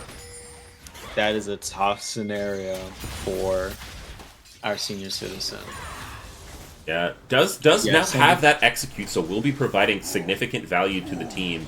You know, Mini Elder Dragon coming online at 24 minutes is nothing to sniff at. However, there's the reality of in 2 minutes and 30 seconds, that soul potentially going over to the side of T1. Tempered Fate going to be used there, try and keep Griffin alive. Griffin barely does not have flash up, and Guma Yushi just runs them down. Tactical pork chop, Sundered Size Gun, or Gale Force Daughter. I'm going Gale That's pretty Force funny. daughter. I'm going Gale Force Daughter. going Grant, I Gale think Force. that was the team where you and I were on, where we like literally just had to ban every Sundered Sky champion. We were just like, Sundered Skies are our team's counter, so we just have to ban every champ that builds it, and then we win, and then we did. Y'all remember Divine Sunder? Oh, good times. Divine Sunder was evil. It was just bad. no. It was bad for everybody. Divine involved. Blunderer. No, Divine Yes, Sunder was exactly. so good. Listen, Trundle builds are not fun now that Divine Sunder doesn't exist, okay? You have to index Oh, too heavily into Habibi. damage, as Habibi might be getting caught out here. But, oh, a beautiful portal. But the... Oh! Dies to the Leandrines. Sapling! The sapling proc from Owner picks up the kill. As T1 are looking like they really want to make Jackie Boy pick up that OBS and turn it on. They're going on Zeus. Yeah, but Zeus very, very tanky here. And Now, Senior Citizen coming over for... forced to flash Holy away. God, Zeus Does have that just execute though, launched the and it comes 1v3. through. Zeus gets taken out. And now Senior Citizen, the first usage of that coming through with the big mom, going to be applying that execute Big stun to the coming down. entirety of the team, and it's looking absolutely massive for Yalla Yalla, and left alone is Faker, and it's a little bit dirty, but a triple kill here for the Bosnian sniper, and they are looking like they have signs of life. Yalla. Oh my God. T1 having another tragic, pushed into throw in the enemy base here. Like this time, they're definitely up enough gold, or they're sort of ahead enough in tempo to be able to withstand it. Like they're not just gonna lose off of it this time around. But it's tragic. That So is close. tragic because they were well ahead. But once again, like I was saying, we've got 3 items now done on Smolder. That third item, the Serpent's Fang, most likely just for that Lulu. But I mean, when you've got the execute, when you've got those 2 main items, it makes Smolder feel very, very player. Radiant Virtue Mother, Radiant Virtue Mother, Radiant Virtue Mother, Radiant Virtue Mother. I fucking love Oh my that god, item, and I'll stand Radiant on Virtue. To make that threat not going to be able to take that dragon and Bondi. Sorry, Senior Citizen. I think I would count that as fratricide. True. Prowler's father is the worst. I was going to say something else, but that felt distasteful. Huge seismic shove. Yeah. Didn't Yeah, have Faker. Faker having a hell of a game for all it's worth. Doesn't pop out on the scores, but has absolutely felt so in control of this game. And they're going to keep applying pressure mid. You have to wonder if Yala will be able to force a mistake. Yeah. Since they're here as 5, they're looking to push it down mid. We get 2 inhibs though, and I think back off. Yep. Yeah, playing a little bit safer on this Bosnian push Sniper here. Moving They've- forward. they've learned their to lesson. flank. I think they want to go in. We've got Griffin. Watch the- Tempered Fate going through. Going to force that Habibi. flash away. Twisting Advance going to be used away here from the Bosnian Sniper. And now Owner's going to be in trouble. But here going in Zeus. Golden now in the back line as the execute damage from Senior Citizen is not quite landing. Griffin looking for the flank, but has to respect the damage coming out of Gumayushi and Keria. Oh my god. This is on a knife's edge. Seismic shove. Not quite going to land. Stun on the backside. I say these HP bars are getting very low. Watch for Senior Citizen. That execute is real as hell. The ult already came through, but that snot bubble could also be a problem. Yeah, ping's coming I out here. feel like Wanna go to the top T1 lane. could have turned that. But Bosnian I Sniper. think it Zeus and looks Faker like- are. Yeah, it looks like Faker and Zeus. Zeus going to be the receiving end of a bit of damage as Habibi. And Griffin Griffin was able caught to take down Faker. Yeah. As a Griffin caught Faker on the wall. Wow. What a play. And I mean, yeah, Faker and Zeus overstayed for a bit and got caught. Question is now, what can Yala do after this? Because you've got to I don't make know. I something feel out like of it. KFC, like T1 is just like, I think that they can win these fights. They're so split there. There's like a big gaping hole in the middle of their team. Like Zeus and Owner were going in as like Ooh, Gumayusi and Gonna be in Keria. trouble. Bosnian Sniper going to be the recipient of the growth, but does have a lot of damage. Tempered Fate going to be used Great to Tempered keep them Fate. alive for now. TP coming in now from Gumayusi going in. The ultimate is going to be taken down. Gumayusi, and now teleport also coming out here from, I believe that's going to be Faker. And Faker, Zeus moving in here in the mid lane. Senior Citizen dead for a bit. 3 members versus 3 members for the soul of this game. Like It'll be 2 Gumayusi does minutes so until much damage. They just need to like so much damage. let him do the damage. Obviously, with Faker and Zeus there, they could not basically TB'd as soon as they came up, and it was still a fair bit late. So you just have to find that. That was a great angle, to be honest, from the Bosnian Sniper. But once again, that was kind of a wallet diff because I feel like if it's even gold and Jinx gets caught there, super dead, very, very, very dead. But not the case. But my thing is right now, old. I was gonna call him old man.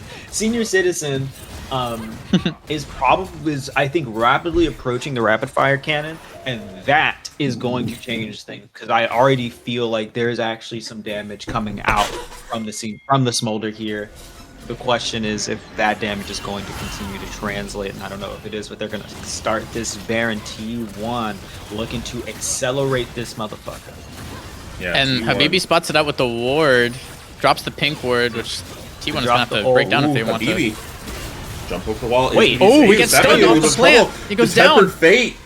The Tempered Fate stalls for the time as well. Bosnian As here Sniper's comes the coming in ultimate looking over for the top. steal. 1200 looking for the steal. Blue team is going to be able to secure it. Goes to And that's Gumayusi. getting it. But now Bondi is going to be available. Owner finding up the root, but the damage not quite going to be able to come through. And now you have to imagine Owner is going to fall as there is a mini Elder Dragon. Gumayusi excited. Getting excited.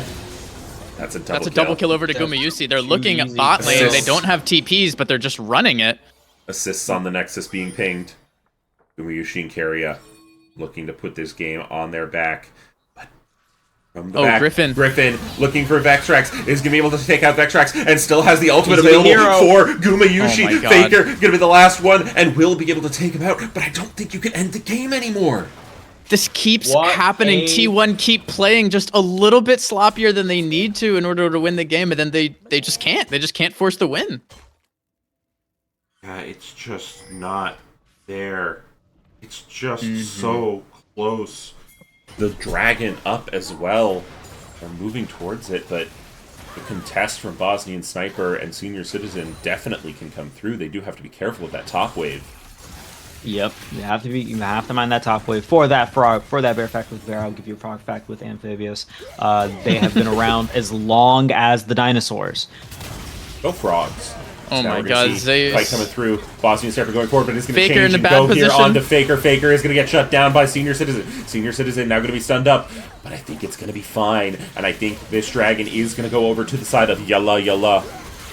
Zeus has TP up very soon, so if T1 are able to like keep these people here, but Griffin's back there to catch that super wave, so There you sort go. of shuts down any of the backdoor attempt They're there. playing They these know. jobs. They're playing these lanes very well.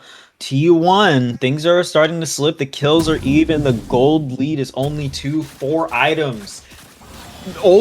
Senior Citizen is even on gold with Gumayusi. That's crazy. Wow. And in terms of just items, they've had 4 items and 4 items, boots, and a BF sword. Granted, Gumayusi has the tier 3 boots. But yeah, tactical pork chop the thought came through my mind is that T1 just has not has 5, right? And they've got a 5v5 comp. They want to take a 5v5. They want to just have the Maokai ult, Jax and Talia going in, making space for Jinx and Lulu. That's not what's happening. Instead, they're giving a comp that I think succeeds very well in pick and skirmish situations, right? That's entire Yala top side between Garen, Silas, and Syndra. Love those misshapen fights where they can just blow someone up and then pick off another person just with 2 ults and then use that Silas ult with the Maokai as a counter engage. And they're being allowed to do that. They shouldn't be. But that's what's going on right now. T1 just has to find that pick. Oh, nice. And it looks like it's on shove Habibi. there onto Habibi, but Habibi does have that portal. He's going to be able to run to Super Mega Death Rocket. Gets it down. And now, iProto going to be able to see the end of some stuff from Owner. Faker coming through. And a good chunk of the side of Yalla Yalla have been taken out. Talk about fighting is 5. Talk about finding Griffin picks. is. Look at where Griffin is. Surely not. Okay, has been spotted on the ward. They're pushing down mid. Look at like the angles that are being taken. This is Dude, wild Senior to Citizen me. does damage, though.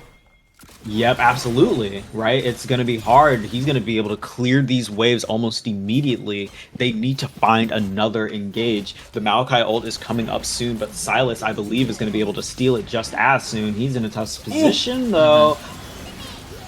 Oh my God. That just There's needs to be so plenty of careful. damage. It's Bosnian oh Sniper my throwing out so lord. much. Oh, seismic shot Oh, lands into good Bonnie. The Zanyas. stun doesn't. Meanwhile, we have Zeus and Griffin fighting fighting Zeus. each other. The ultimate is going to be good, and that's going to be Zeus falling. And now they're all respawn's pushed coming back. through. iProto's almost Oh my up, God.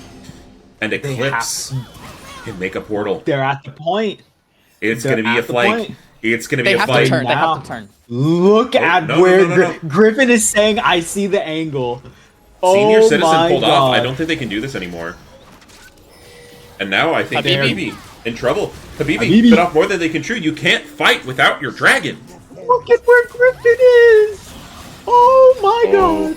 This is like potentially going to be a big flank Gumi here uses from the full top HP. laners. Here comes Mom Oh, across the Senior Citizen's here, though. backside. Griffin's on Now the back. Griffin They have taking to out fight, one. bro. Owner dying. There's Owner. Owner down. Bosnian Sniper though incredibly low. It's hard to take this fight though. They have to take this fight on trying to take that fight they want a front to back fight, but Griffin is literally behind them. It is a difficult fight for them to take, and you can see they cannot manage to really get what they want. You know, they're trying to get a front to back fight. They're trying to force it, but they just either they don't have the right ults or Yala are just not letting them actually get their feet set. They're not letting them get in front of things. Yeah. Yala. Fighting back hard to make this a 3-0 shutout in their favor.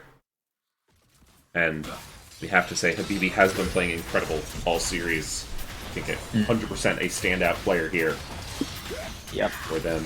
Habibi. And honestly, for all the things Alive has had to say about... Gumayushi. Oh my god, Gumayushi. We'll have to see if they can do the pull entirely on the back end. Senior Citizen picks up 1, Senior Citizen picks up 2. What I was going to say was that Senior Citizen, despite some tough lanes, has been lights out when it comes to the team fight sections of Zeus in the base. Zeus in the base. They have to be Zeus careful. in the base. They have to respect it. Griffin is going to be able to finish that back, but Proto's going to die in the process. 7k now, and they're going to be able to contest. Owner looking to walk up here. Owner looking to play. 3k, it's dropping. Owner not dropping fast enough, and that's going to be stolen away by Owner. Picks it up. Seismic Shove, though, not going to land. Bosnian Sniper now left alone to Owner, but Owner is building full damage. Bosnian Sniper, I don't know that you win that one. Bondi turning around, helping their teammate, is going to be able to pick that one up. And now... They lost the Baron. Just barely missed the flash over the wall. Yep, they lost the Baron. Zeus and Owner have it. Oh... Okay, he's just gonna take the Hextech portal out there, and I think we're about to get another fight here at this Hextech Dragon. Yeah, because more it's than likely. Soul for T1. My heart rate is crazy right now. Like Oh no! No, on the flank, Griffin finding the solo kill on what are we doing? Now Tempered Fate finding Faker, and Habibi's gonna be able to get the stun on the backside, preventing Faker's Weaver's wall, and that's gonna be 2 dead before the dragon even starts. So they're gonna take the dragon. They won't be able to end the game. They're gonna push mid, but things are falling quickly for T1. Bro. And off the back, it feels like Habibi and Griffin are everywhere right now. Griffin had a clutch decision. He backed to let them take that fight and stopped the game from ending. Zeus had the angle, wasn't able to find it. Now the second big pick onto Guma from Griffin. If you're Guma, it definitely feels like now you kind of just have to hold hands with Owner, hold hands with Carrier, can't walk anywhere, because it feels like at this point Griffin is focused. That's how it's supposed to have been the entire fucking game. Like, Jinx can never walk alone, bro. Like, I don't know. It's just they're making such goofy decisions with like playing into, like, checking into vision randomly without being more like they've never fought as 5. Who wants to guess if how they many do, they win. Smolder has? 300. 400 maybe. 325. 325. I'm going 400. 448. Oh, Jesus, and Zeus. There goes the counter strike, but they'll just walk away, let him have that one. That is a level 18 Jax. Not quite full build yet, but I don't think anybody wants to mess with him. I love this Jax build, by the way. Trinity, Zanya, Sunder Sky, Wits End. What the hell? But what it really means is that it's going to be very hard for Syndra to pump him full of damage, because she doesn't have those. I mean, does have the crit bloom, but we're about to find out here. Yeah. Proto caught. Cat of the week, not gonna find the stun. Flash forward from Zeus, flash away from Proto, but that's gonna be a solo kill for Zeus. And now Ping's going to the mid lane. They want to add so many mid lane pings. So many mid lane pings. Why are you walking down?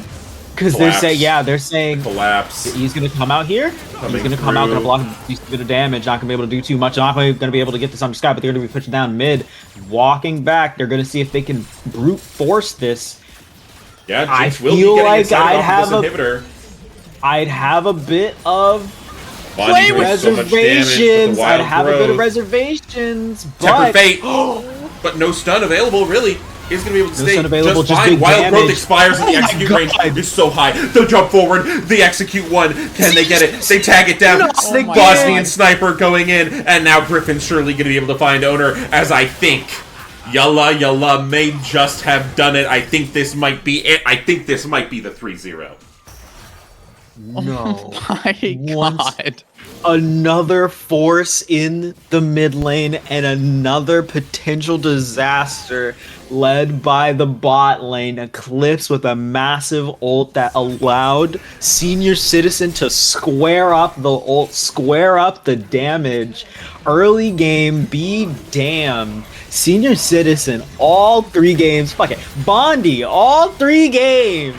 Despite a tough early game, has come back big time. Now it's on Zayus, has to Zayus do it. looking to do the damage, 1v5. Trying to clear the wave, so but just gets blown much. up. Isn't Not even able time to to. Zanya's.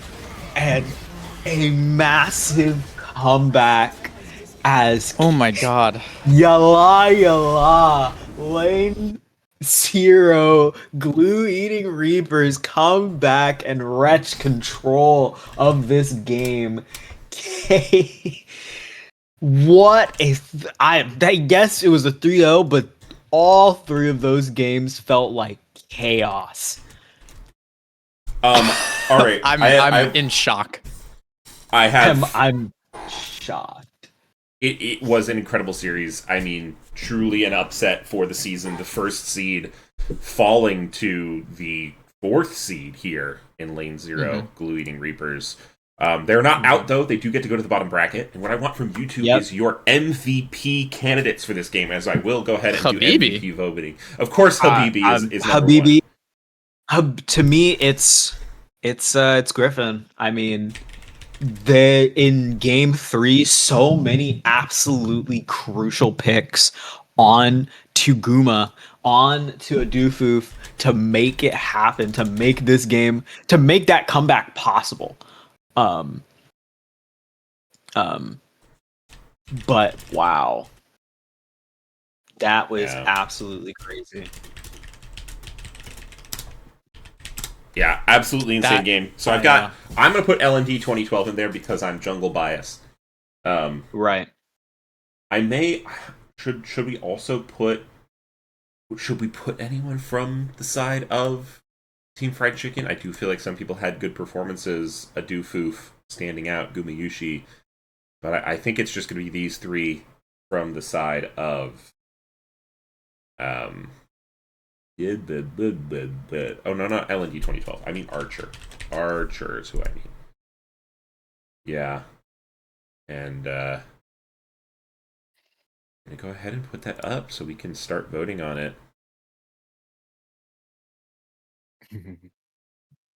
That's wild. All right. I have to go for a little bit. I will be. Yeah. But once again, excellent series. I had a lot of fun. Yeah. Crazy work. Crazy work. Jack, would you like to interview anyone? Or just do the MVP vote and send? I think let's just do the MVP vote. We'll give the MVP vote, and we'll call it there. Yeah, absolutely. And I mean, I do have to thank Lane Eaters of Zero Glue for making it a 3-0, allowing me to get to my plans for the rest of the day. It is greatly appreciated on that side of things. We'll go around and see if there's anyone streaming right now. I'm not seeing any other leagues streaming at the moment. Do you have anyone you think we should be rating today? No. All right, then we're finding someone who has 1 viewer. That's what we're doing. Nice. We did it That's yesterday, actually, and I think it went pretty good. That's how I became friends with Seer and Lorax and Ducky Lord. Wait, actually? Yeah, I was randomly matched in a game with like a ranked game with somebody. We won the game, and then I joined his Discord, and one of his friends was Lorax, and Lorax was like streaming a game, had like 0 viewers, and one person like randomly clicked in, and it was one of Seer's friends, and that was like 6 years ago at this point. Viewers. So like 7 know things that. had to happen very rarely in order to make that a thing. It's pretty cool. Yeah, I love that. I absolutely love that. Let's see here. Ooh.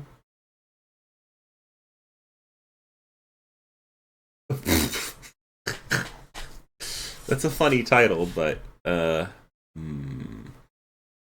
digging through the trenches, it does look like Habibi is currently winning that MVP vote.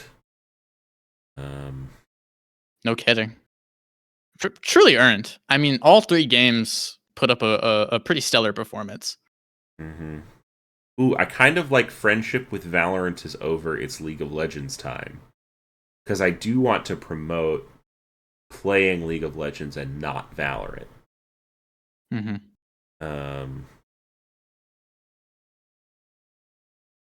What's up, Fools and Mr. Cools?